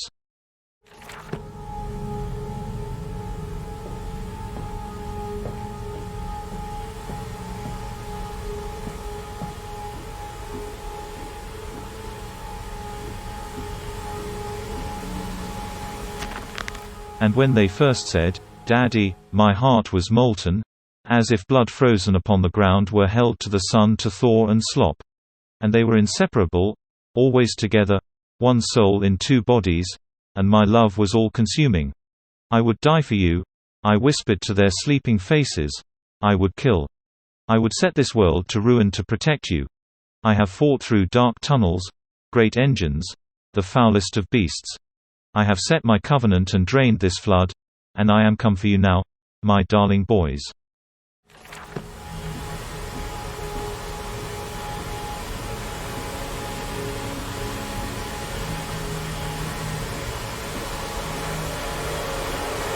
Stop. No unauthorized persons to enter this facility. By order of the management.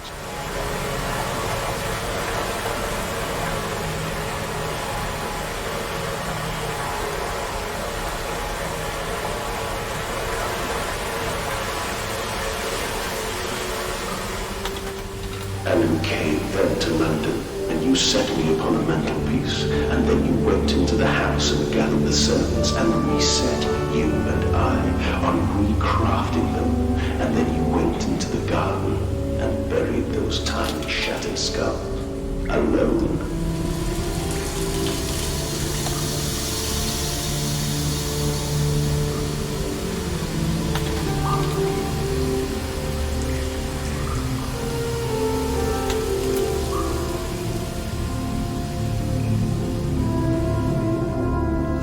Children, Mandus, to spare them the world you have created for us all.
Rod control room.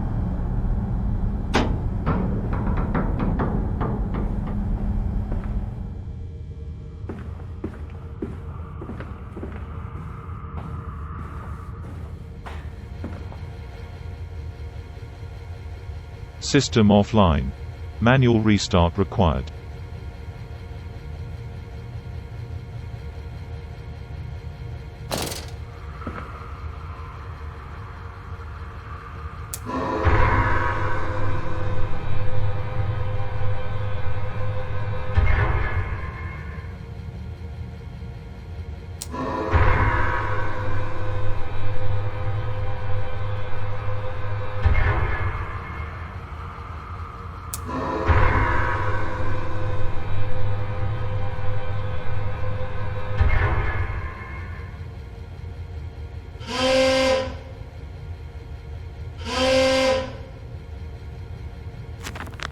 The bastard has been here too.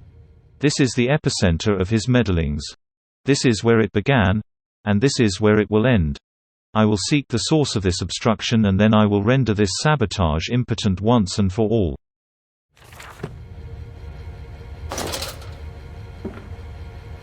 And they feel no pain. The process is completely humane. Humane, Professor? That we judge the acceptable level of suffering by the human condition? Ask the beggar, Professor. Ask the orphan. Ask the whore. Ask the starving, Professor. The weak, the sick, the filthy. Ask them to define your humane.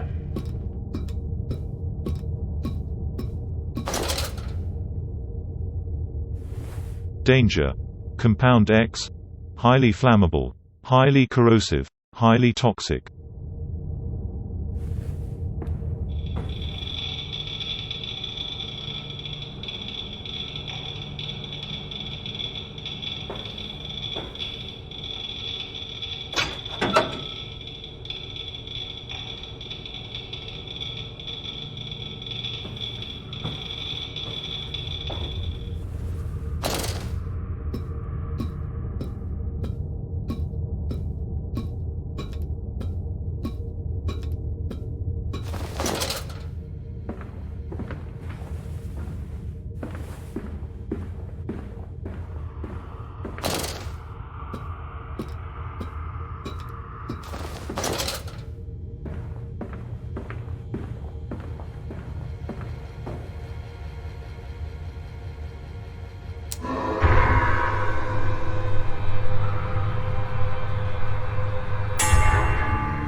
Now to find the ignition controls and start the machine once more.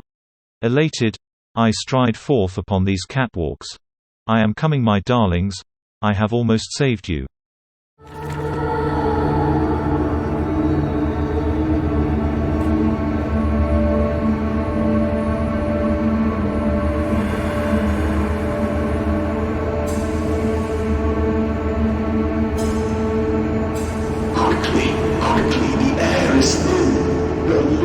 Faces tell no, Mandus. They suffocate. They suffocate.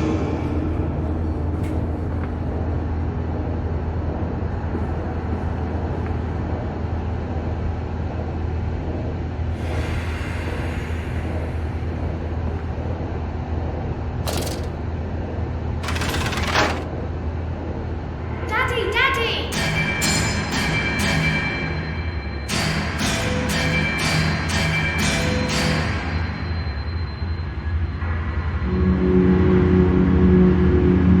Now, Mandus, set them free. Set them all free.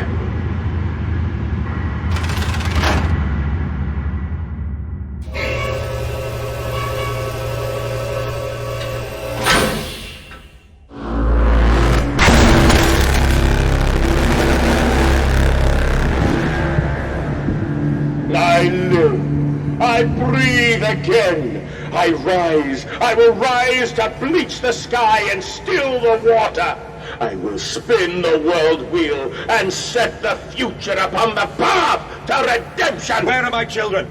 You promised me my children! My time is come. More pig. More pig!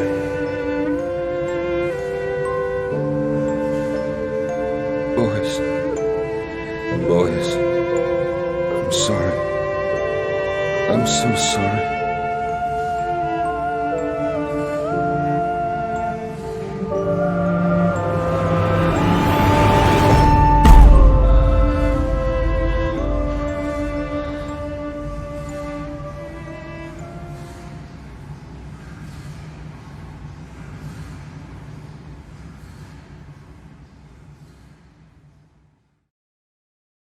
Returning from Mexico, I was struck again by London's filth. The squalor, the miasma, the rot. We should cut free the dead flesh, allow this wound to heal anew.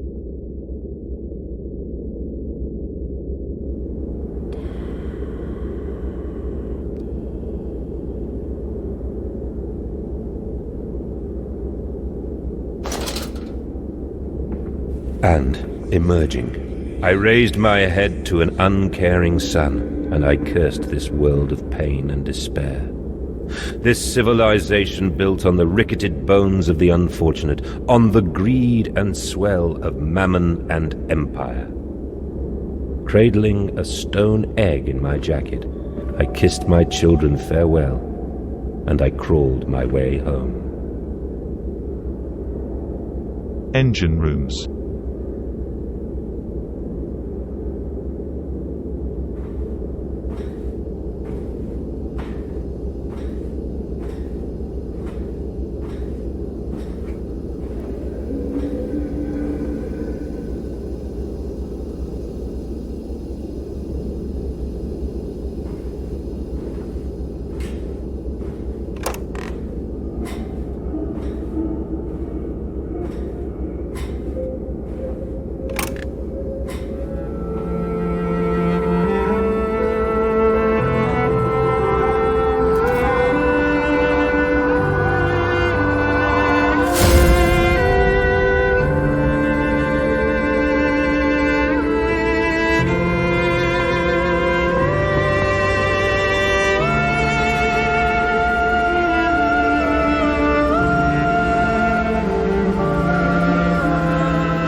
Can a man construct himself anew?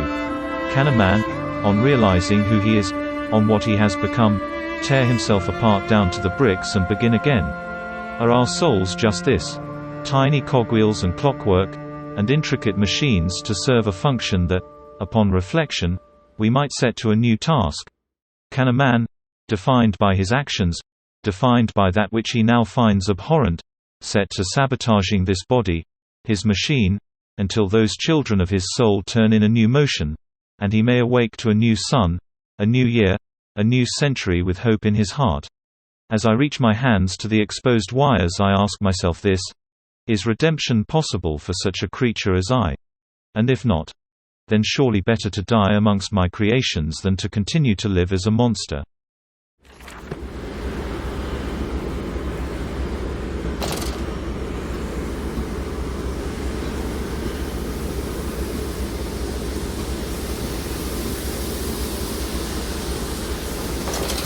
Pressure regulation. So it is done. The saboteur was me, and the voice on the telephone was him. But what of us? How do we connect? Surely I cannot be responsible for all I see about me. I cannot remember. I cannot remember. All I can grasp is a moment when the world split into two pieces and the innards of humanity fell from an orifice torn into my open, bifurcated heart.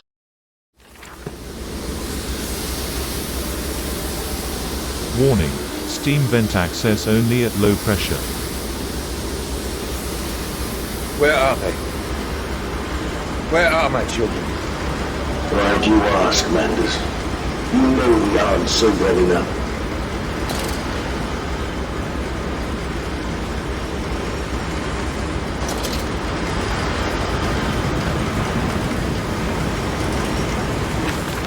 Children really are the most wonderful, useful creatures. The unfortunates from the orphanage have proved indispensable in cleaning the larger steam pipes. It appears that matter from the slaughtering process may indeed vaporize at source, but drifts like dust through the air and lodges in the pipes, causing them to foul. Periodically, we shut the pressure down and send one of our pixies into the pipes to scrub the reconstituted fat away. Armed with just a shortened broom, our little explorers venture into the dark. Of course, we can only keep pressure down for a short period, so they must be fast, or they risk being trapped and boiled by the superheated vapors when they rush back into the system. Then we will be sending their comrades in afterwards to scrape free the cooling mess. The survivors tell me you can reach all manner of places within the complex through the pipes. I smile, tell them I am so proud, and then feed him to the pigs. Automatic pressure regulator shut off.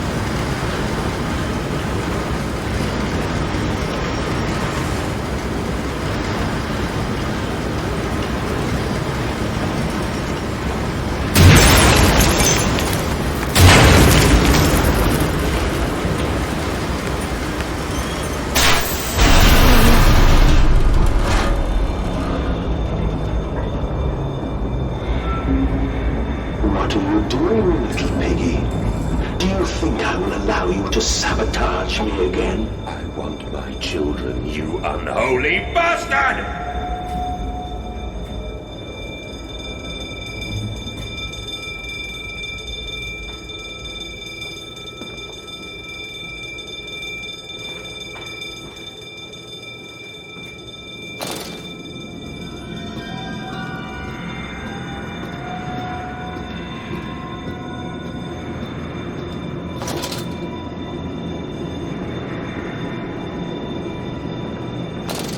Will it hurt them? A cleansing fire always burns, little Mandus, but it purifies and it makes anew.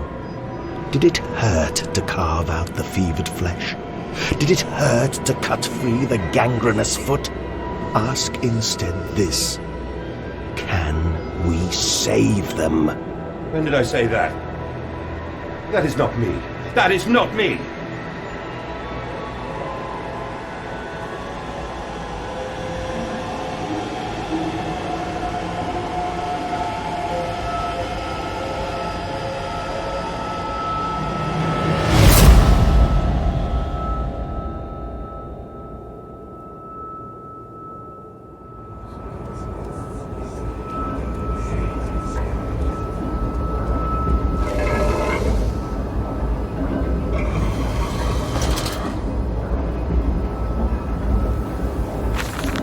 There is a spoon of medicine, I says, and it's a silver spoon what you did get born holding, ever so painful for mummy dear but grasped so hard it was in a little screaming red fist. Later you used your spoon to dig a hole in the garden to get all the way to Mexico, and then you did eat worms with your spoon on the way to stay fat.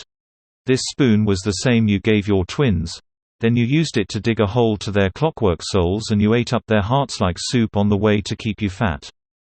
Fat little mole, where will you dig next? I asks, you and your little silver spoon made from the silver spine of your children, and wrapped in the hair of your dearly departed. Dear sweet Jesus, my darling Lilibeth, what am I become?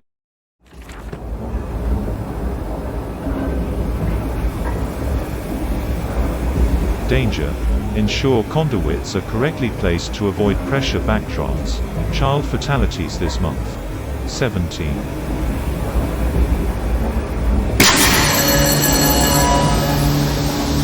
It seems that the pressure system is indeed the Achilles heel of this facility, something I clearly did not realize in my first clumsy attempt at sabotage.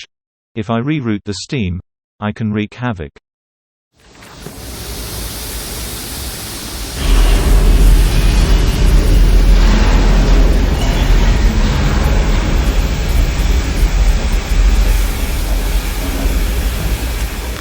If in the throes of my evil, I sent children into the pipes to clean him, then it seems likely there is another entrance I can use to escape this noxious maelstrom of engines.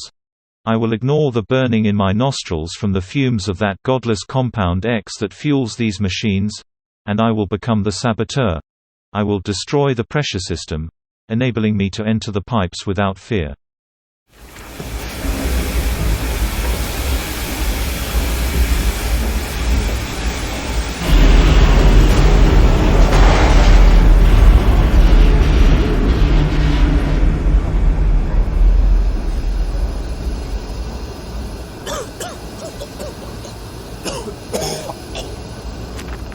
All about me, the thunder of machinery, the blasts of boiling steam.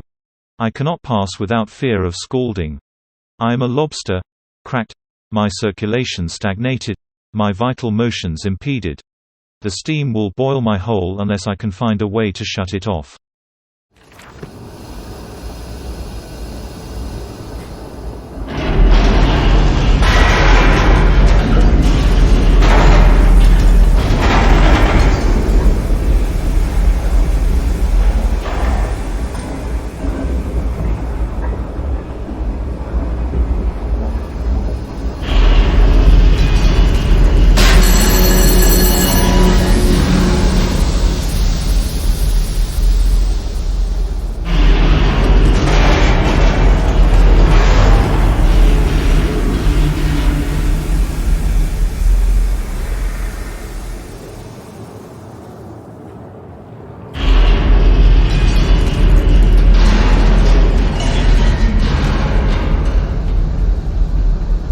Automatic pressure regulator.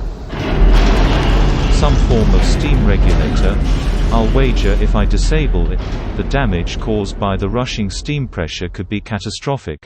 Certainly enough to force a temporary stalling of this entire engine. That should cause the steam pressure to drop. Mandus, you clever old goat. I can feel this horror, this grief, this betrayal boil into fury. I will not stand. I will not be undertrodden. If this machine is my heirloom, I am the overman.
Now quickly. Through the pipes before the pressure returns and they fill with boiling corrosive steam. I sense the machine snarl itself about me. Its unholy, inhuman mind coil and slick and send its dark tendrils through its conduits to repair the damage. I will return to the streets. I will fetch help. And I shall lead the people upon the factory, burn it to the ground, and seal this evil place underground forever.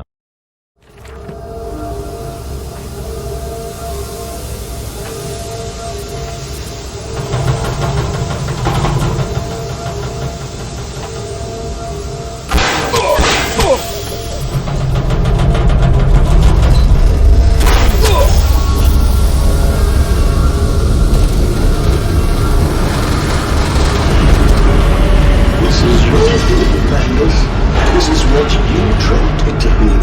Livestock. I will save them. You are too late. It begins. My work has begun. Kill them, my piggies. Kill them all.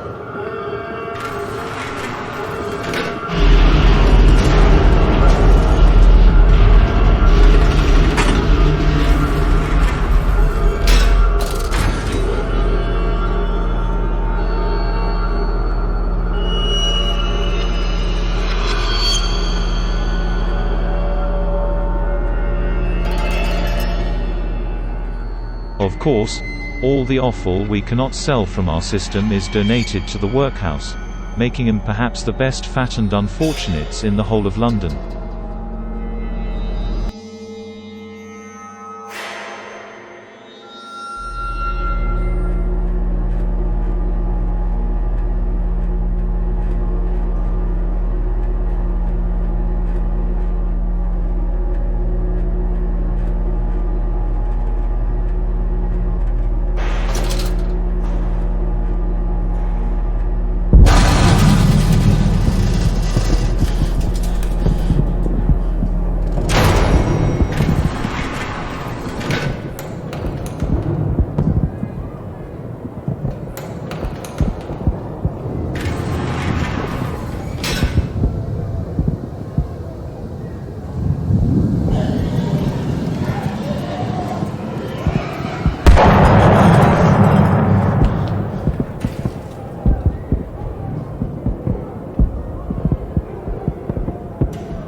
No soliciting.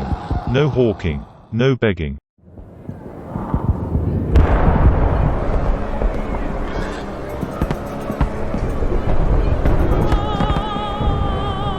Oh God, no, what have I done?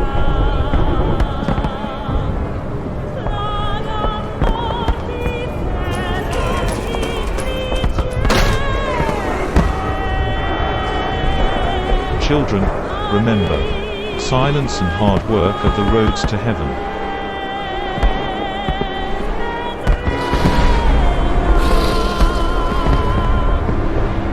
Mandus, I know you are out here. I own this city. I am this city. No! This is not what I meant! This is not what I meant at all!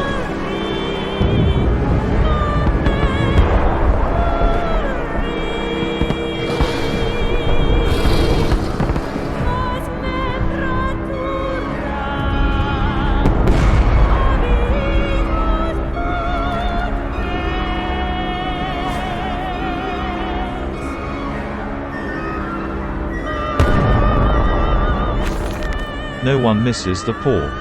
Round up some orphans and the world will thank you for it. Disappear a whore and a gentleman applauds you. Cull a beggar and a lady walks safely again. I hate them. I hate them more than any of the others. This privilege, this pretension. These so-called leaders, these pillars of society, these rich and fanciful. They wear their filth on the inside, but they are no less dirty. I have plans for 'em all. We will feed 'em and then we will feed from them.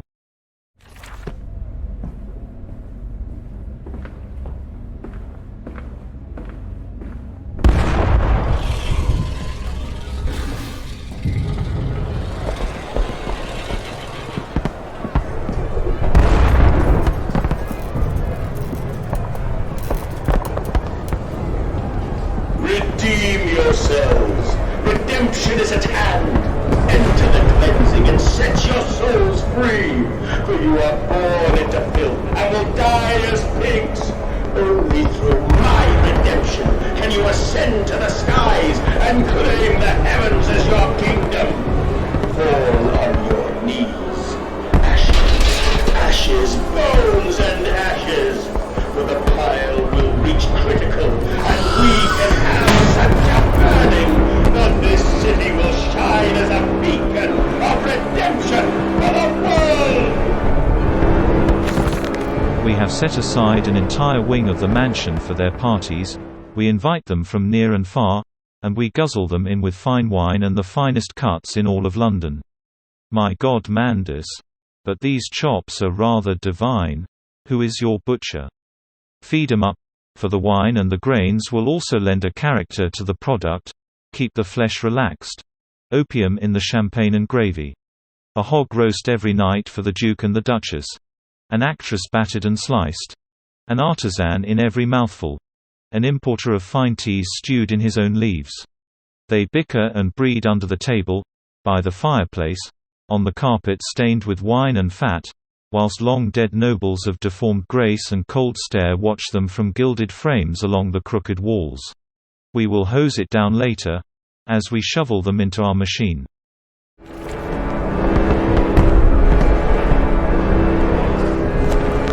God forgive me, what I have unleashed.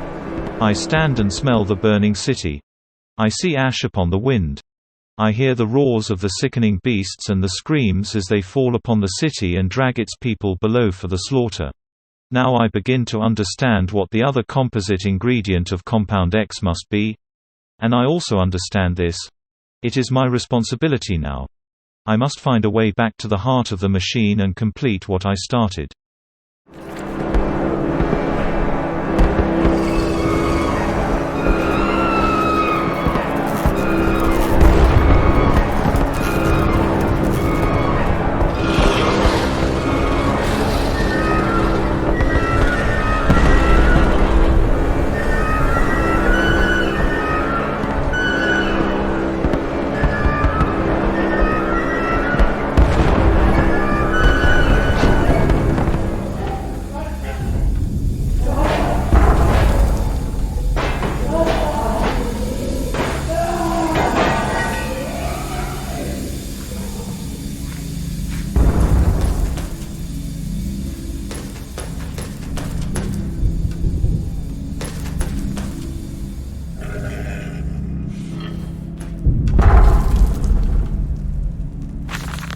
I stand and look at myself in the mirror, penis in hand, and my reflection grins at me and his mouth is full of the sulfur mustards.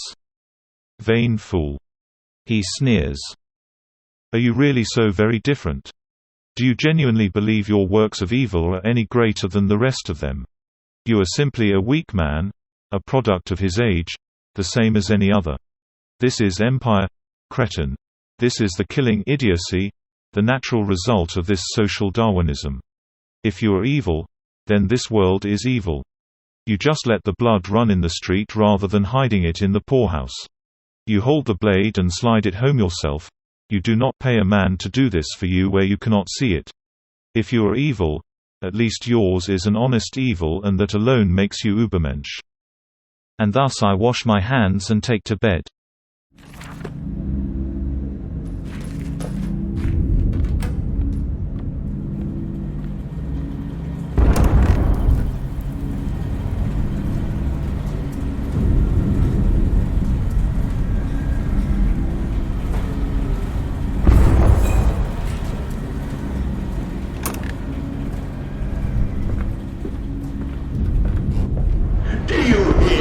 Mandus, this is what you planned.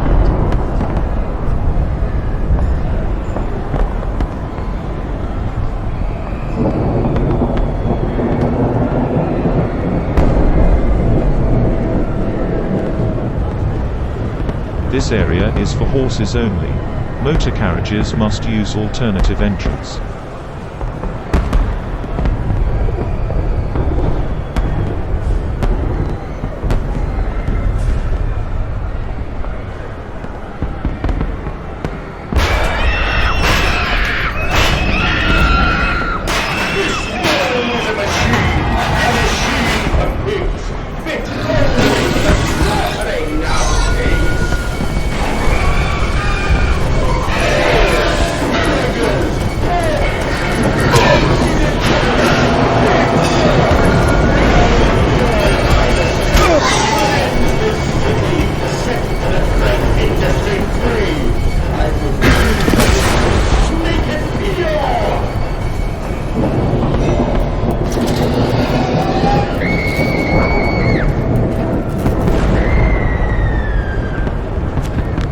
There are too many of these damnations, these beasts loose on the street, to all have come from the engine rooms.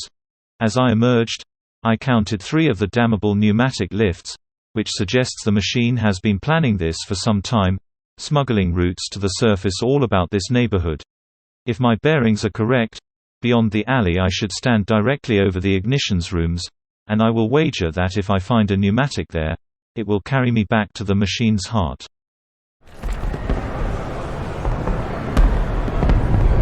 Beast! Creature! Where are my children? Where are my children?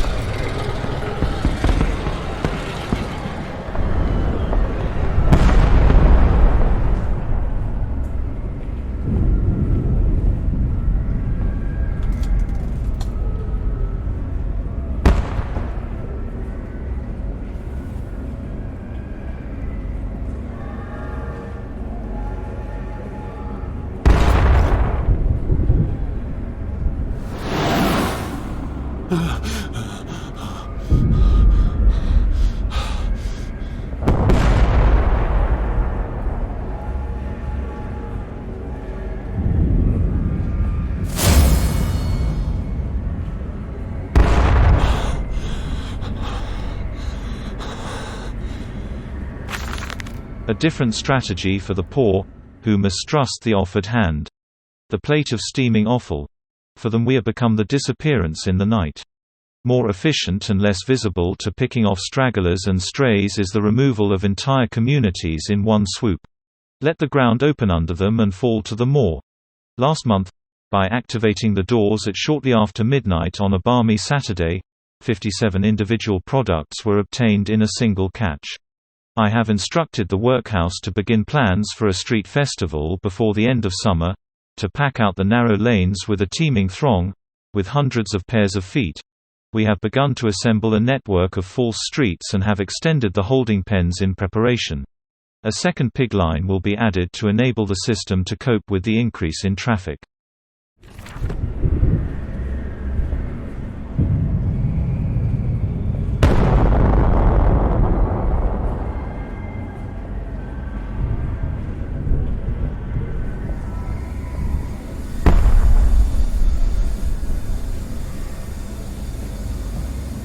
To the Pigline.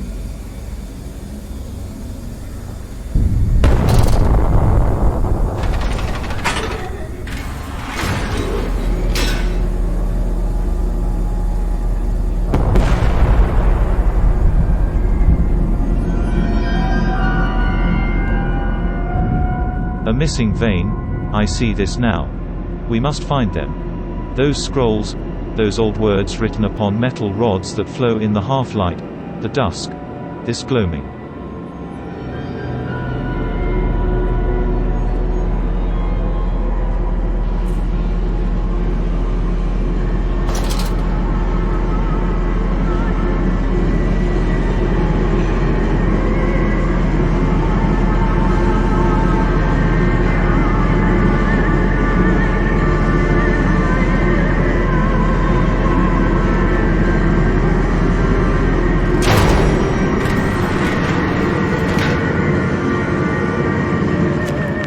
I have returned.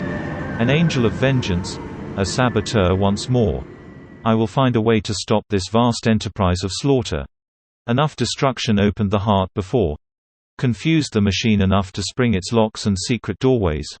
I must cause it great shock, stab its eyes, poke hot wires into its ears, hammer to its teeth and push glass into every orifice.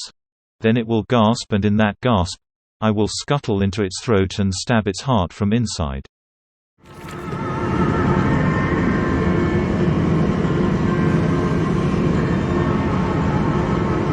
Stop him, stop him, stop him, stop him, stop him, stop him.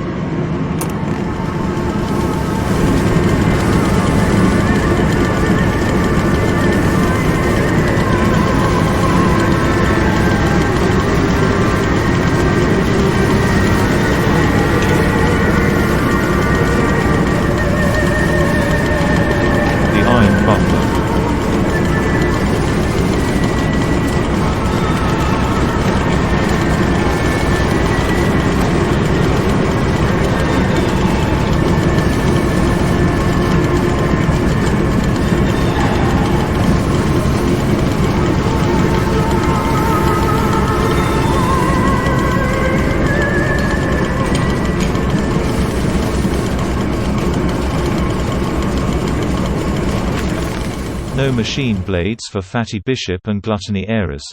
Prime cuts all for the sorting bins, and the very best, as always, back in the dumbwaiter to the kitchens above, to be stewed and plumped and gravied and breadcrumbed and returned to the table for the next night's feast. And not every night, you see, although we have begun to increase the frequency of the final act. Unlike the poor, the rich will be missed, given time, but we will continue to spoil and ready them, and our fine foods are now exported to mansions and lodges across London. And it has been noted in the times of late, how rather overweight the great and the good are becoming, with their diets of fine wine and rich meat. Indeed, in Punch just last week, a cartoon showed Viscount Selwyn as a stuffed pig, laid upon a platter for his peers to dine upon. A vicious and cowardly slander, no doubt. But he tasted delicious.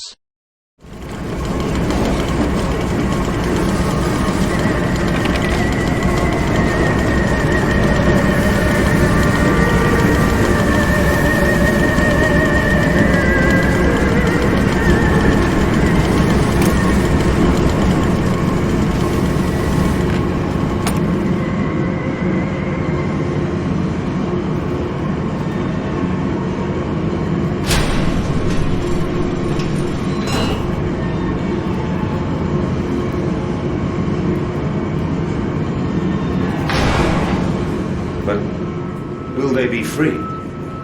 Yes, my friend. Drained and bled and freed from the prison of the flesh. Free to ascend as smoke to the stars. And the good, the worthy, how will we save them? Show me these worthy, Mandus. Show me these good. I do not see them.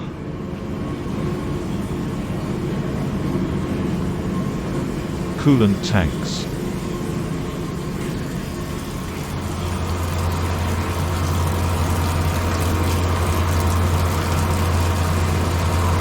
Danger. Compound X, no naked flames. No unshielded electrics. This vile concoction, this compound X, it is the arterial blood of this horror. Boiled, it creates the steam to drive pistons, but here, it is freezing, and flows about the components to keep them cool. Why should it be that the deeper I go, the cooler it becomes? What great process generates such heat that the machine must quench it with a cocktail of blood and effluent?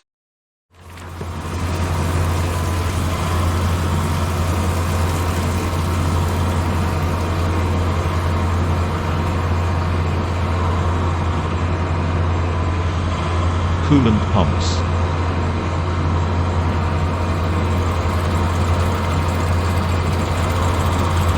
Stop, Mandus. Think about what you are doing. Then upstairs. To bed. To bed. To toss and turn on bloated stomachs. To copulate and puke upon chaise longue, four-poster, or dressing table.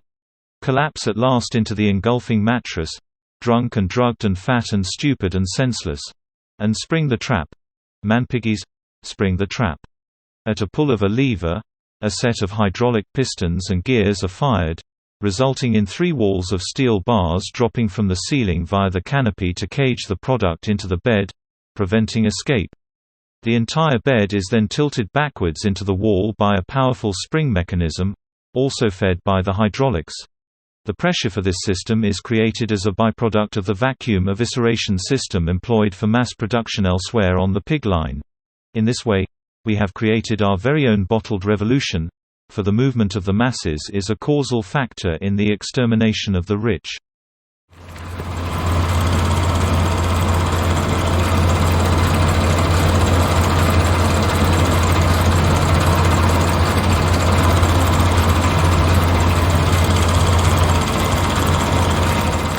I sense an opportunity, my first strike.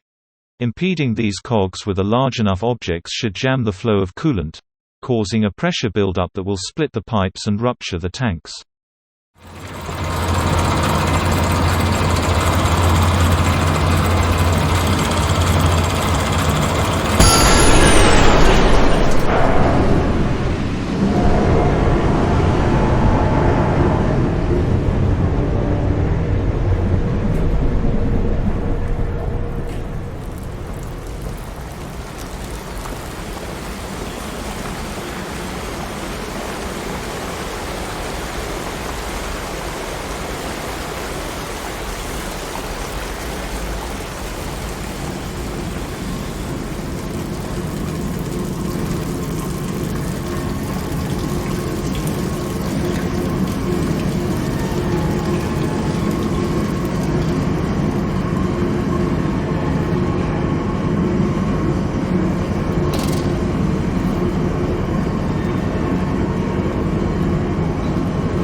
Pigline Central Operations.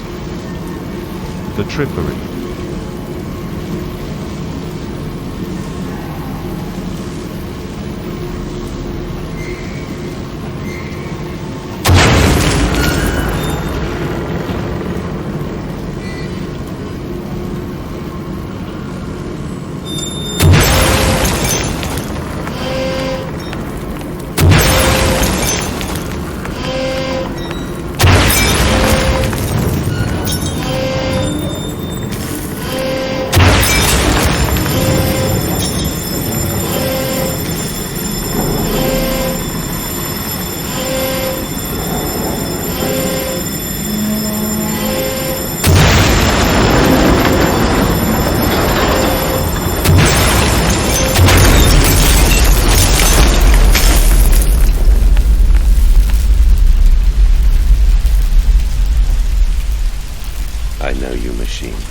I know what you fear.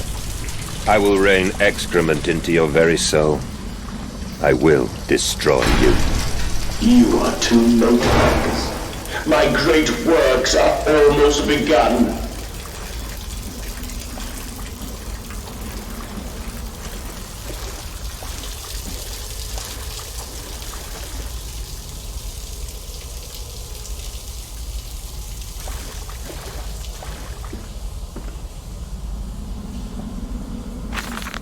And waste not, want not. For here the assorted slop and innards are sifted and sorted and enter the world through more channels and means than one could possibly conceive. The product passes by this section of the engine and is driven through the blade, splitting it into two sections ready for the butcher's block. And in the interim, it is kept in our freezer bags under the house, and the heat produced naturally by the refrigeration process feeds into the pipes and crannies of these rooms and is the very reason, my dear friend, that we can sit here in shirts and waistcoats but no jackets, on a freezing winter's night, without a fire in the grate, and discuss our great enterprise. The warmth in our bellies and toes may be attributed directly to those bellies and toes even now passing through steam, fire and blade beneath our feet.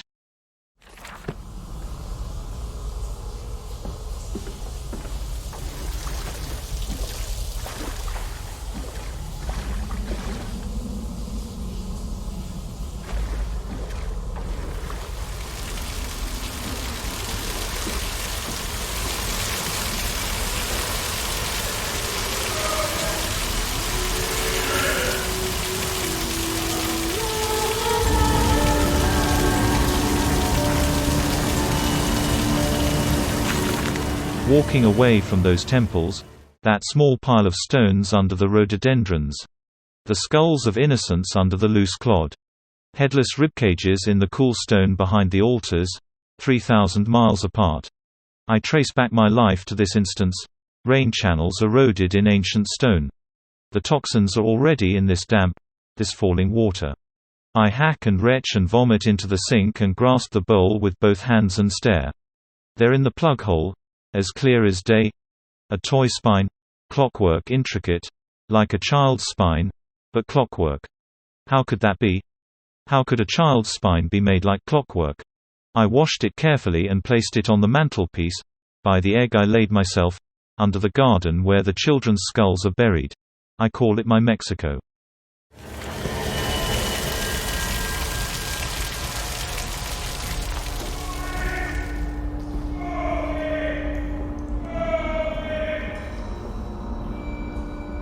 We are the pig.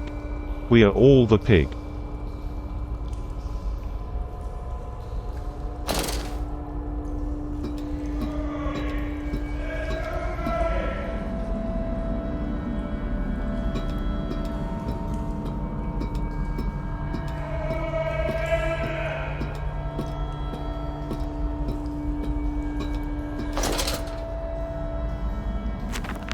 It is critically injured now. I am sure of that. It jeers no more. I feel it shudder around me, a wounded animal pressed flat to the ground. I feel it is afraid of me, and I hate it all the more, as I hate myself for unleashing it. My head pounds with blood, my teeth vibrate, I retch and burn with fever. I am an angel of death, descending to smother the firstborn for the death of the two that came after.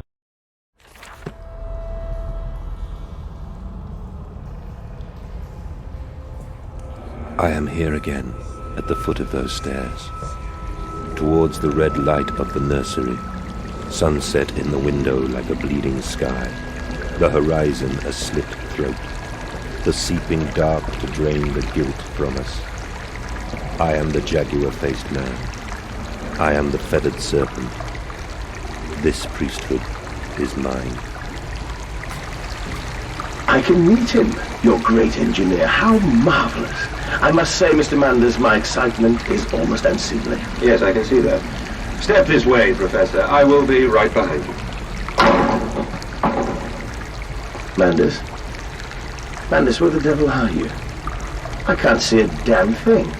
Mandus! We are the pig, Professor. We are all the pig.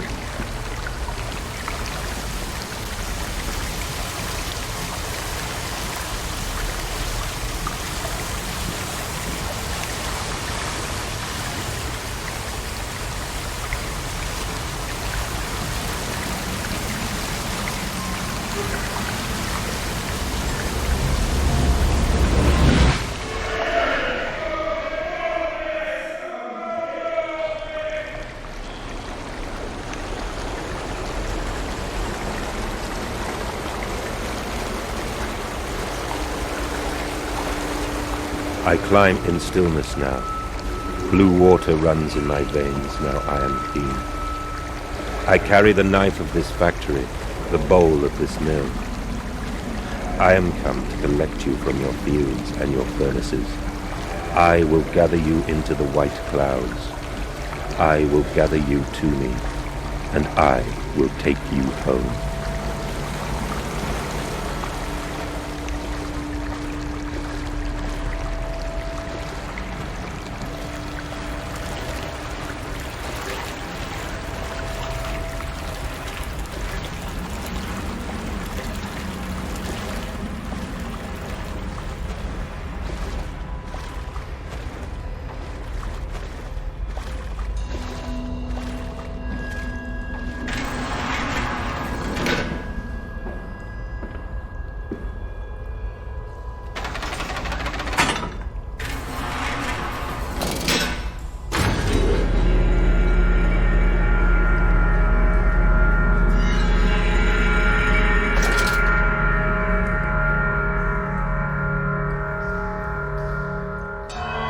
Round up some orphans and the world will thank you for it.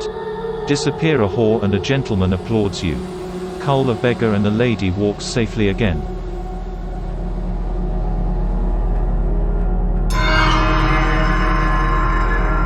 Hear me, Mandus. My gears are adjust, my steam is built. Soon I will spill that blue water and split the egg, the atom, my soul, and there will be a very great burning that we might make the world clean. Be proud, for this is your doing. Until you steeped me in the blood of your own, I was nothing but rotten architecture. You have made me, and I will make the world anew.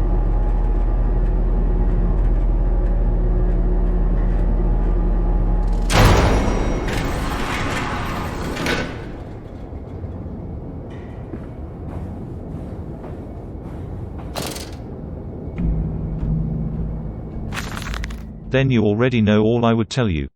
You already know what you have done, and what you must now do. Walking away from those temples, that small pile of stones beneath the rhododendrons, the skulls of innocents under the loose clod, headless ribcages, cruelly torn asunder to expose their flowers, in the cool stone, behind the altars, 3,000 miles away. I trace my life to this instant, rain channels eroded in ancient stone. The toxins are already in this damp, this falling water. And in that instant, cradling my children's heads in my palms, I knew that I had to unbind what I myself had constructed, though even then it was little more than a sickening dream. This machine is ever mine, and it falls to me to redeem it, and myself.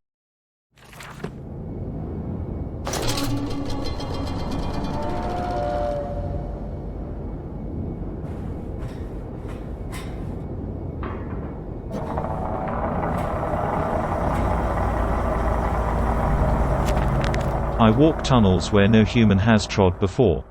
I am sure of that. It is just me and him now.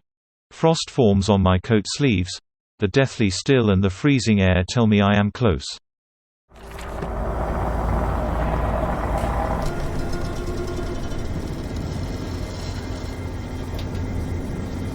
The sausagery. Scalding hoses. Vacuum eviscerators.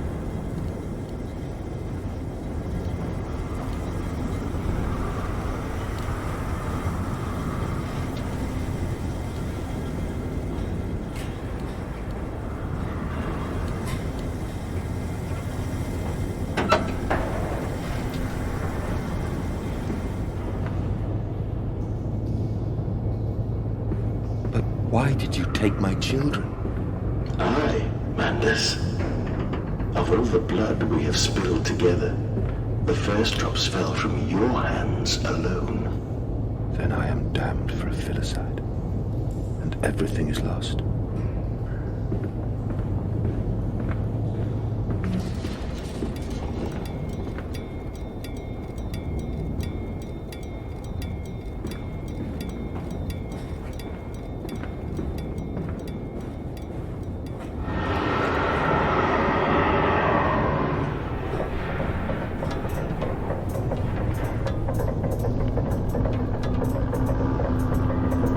Mandus Processing Company, Orgon Distribution Tanks, Maintenance Access.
Mandus Processing Company, Electrogravitic Suppression, South Tower.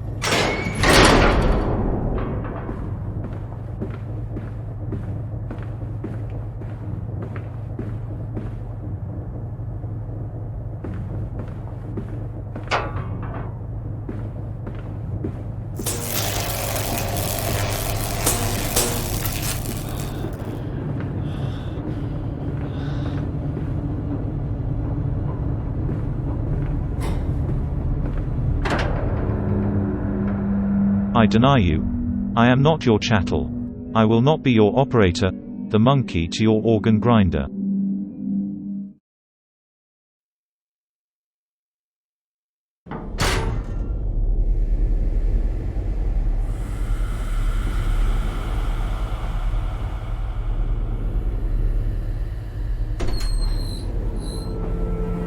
Only to save you. Only to spare you. I would have given my soul to spare you this world and its loam.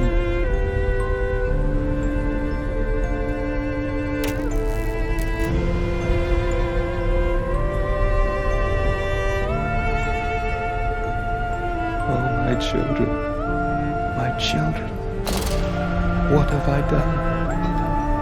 What have I become?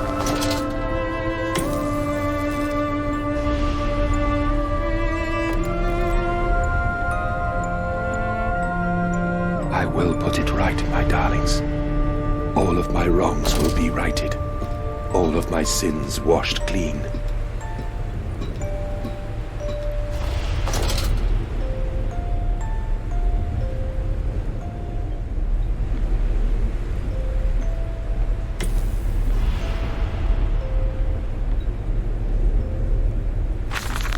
Memories, They surface like bloated bodies rising to the scum of the Thames. I looked at him, covered in the blood of their dead mother, little piglets squalling in their swaddling, and my heart at once was filled with a great love and a consuming hate I could never have imagined. At that point, did my soul split, creating him? Was this the egg of my soul, the moment the great clock began to tick? Is the only path to redemption to join us together again, to make myself whole, to close the great circle and take that madman into my heart once more? And forgive him, and myself as well. I love you, my darlings, and I am sorry. I am sorry for all I have done. I simply loved you all too much of this world.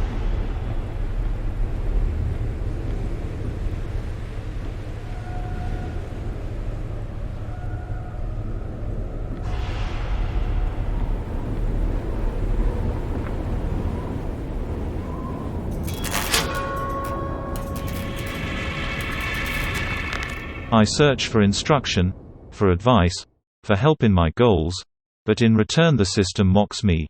Simpleton, it says, you must find your own answers now.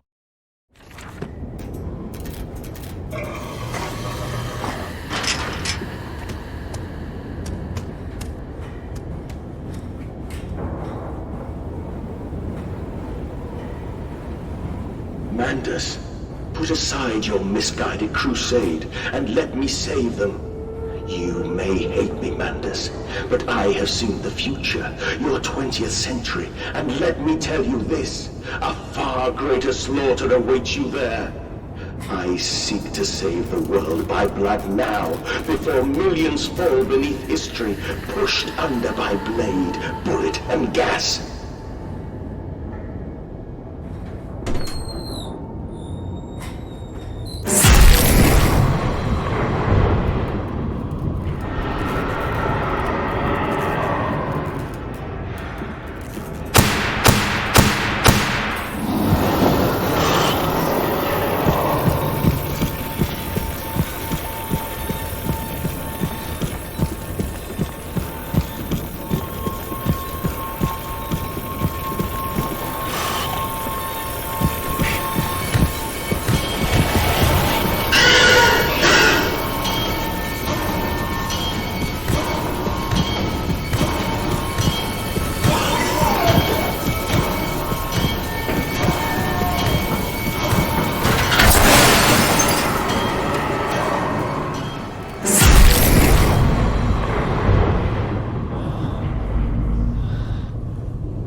him! Stop him! Kill him! It is over. It is time to end this madness.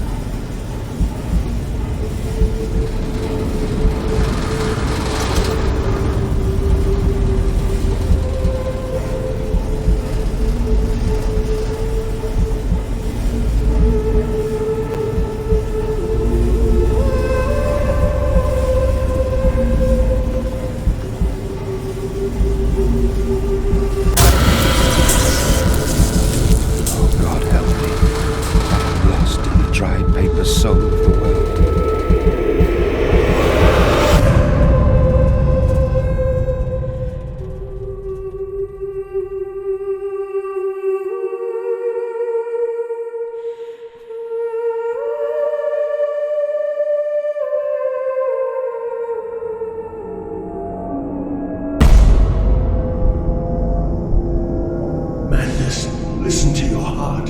You know you are with me. You created me to save the world. I am your friend.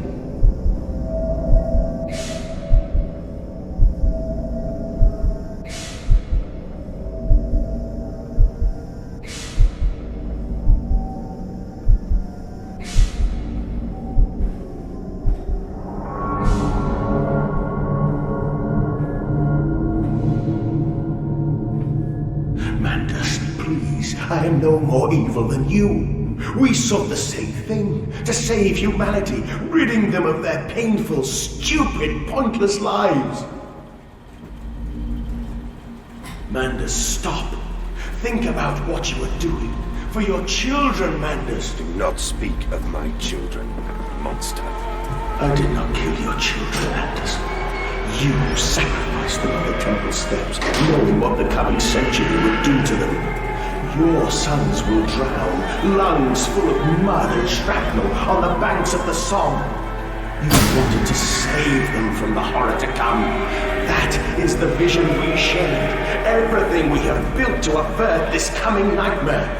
You and I are one. We are the same. Our souls are entangled. We deserve to make them free.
I have seen 2 brothers fall. I have lain with holy wars and copulated with the autumnal fallout. I have dug trenches for the refugees. I have murdered dissidents where the ground never thaws and starved the masses into pain. A child's shadow burnt into the brickwork. A house of skulls in the jungle. The innocent Mandus trod and bled and gassed and starved and beaten and murdered and enslaved. This is your coming century. They will eat the Mandus. They will make pigs of you all, and they will bury their snouts into your ribs, and they will eat your hearts.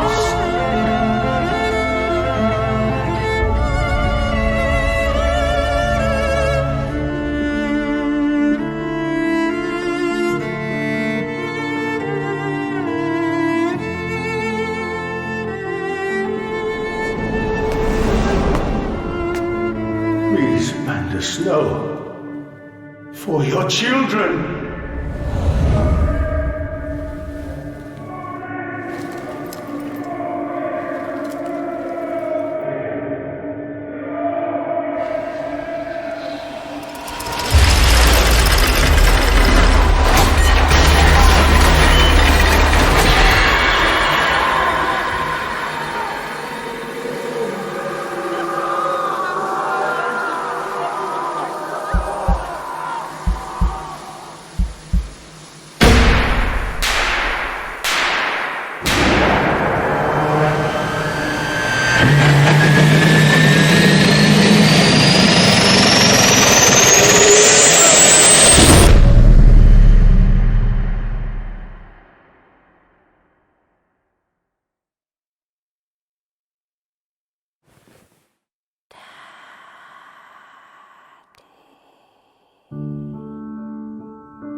I lay there and watched the god I had created die.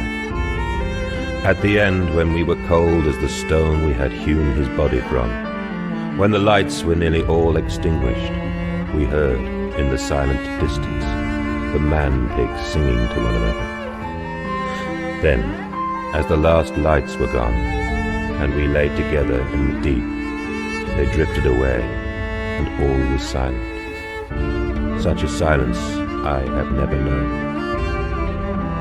And as the dust settled on my open eyes, and we lay together embraced forever, I heard, miles above us, the sounds of the city turning over in its sleep. The church bell ringing out. And in that moment, the new century was born.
party that leans upon the workers but serves the bourgeoisie, in the period of the greatest sharpening of the class struggle, cannot but sense the smells wafted from the waiting grave.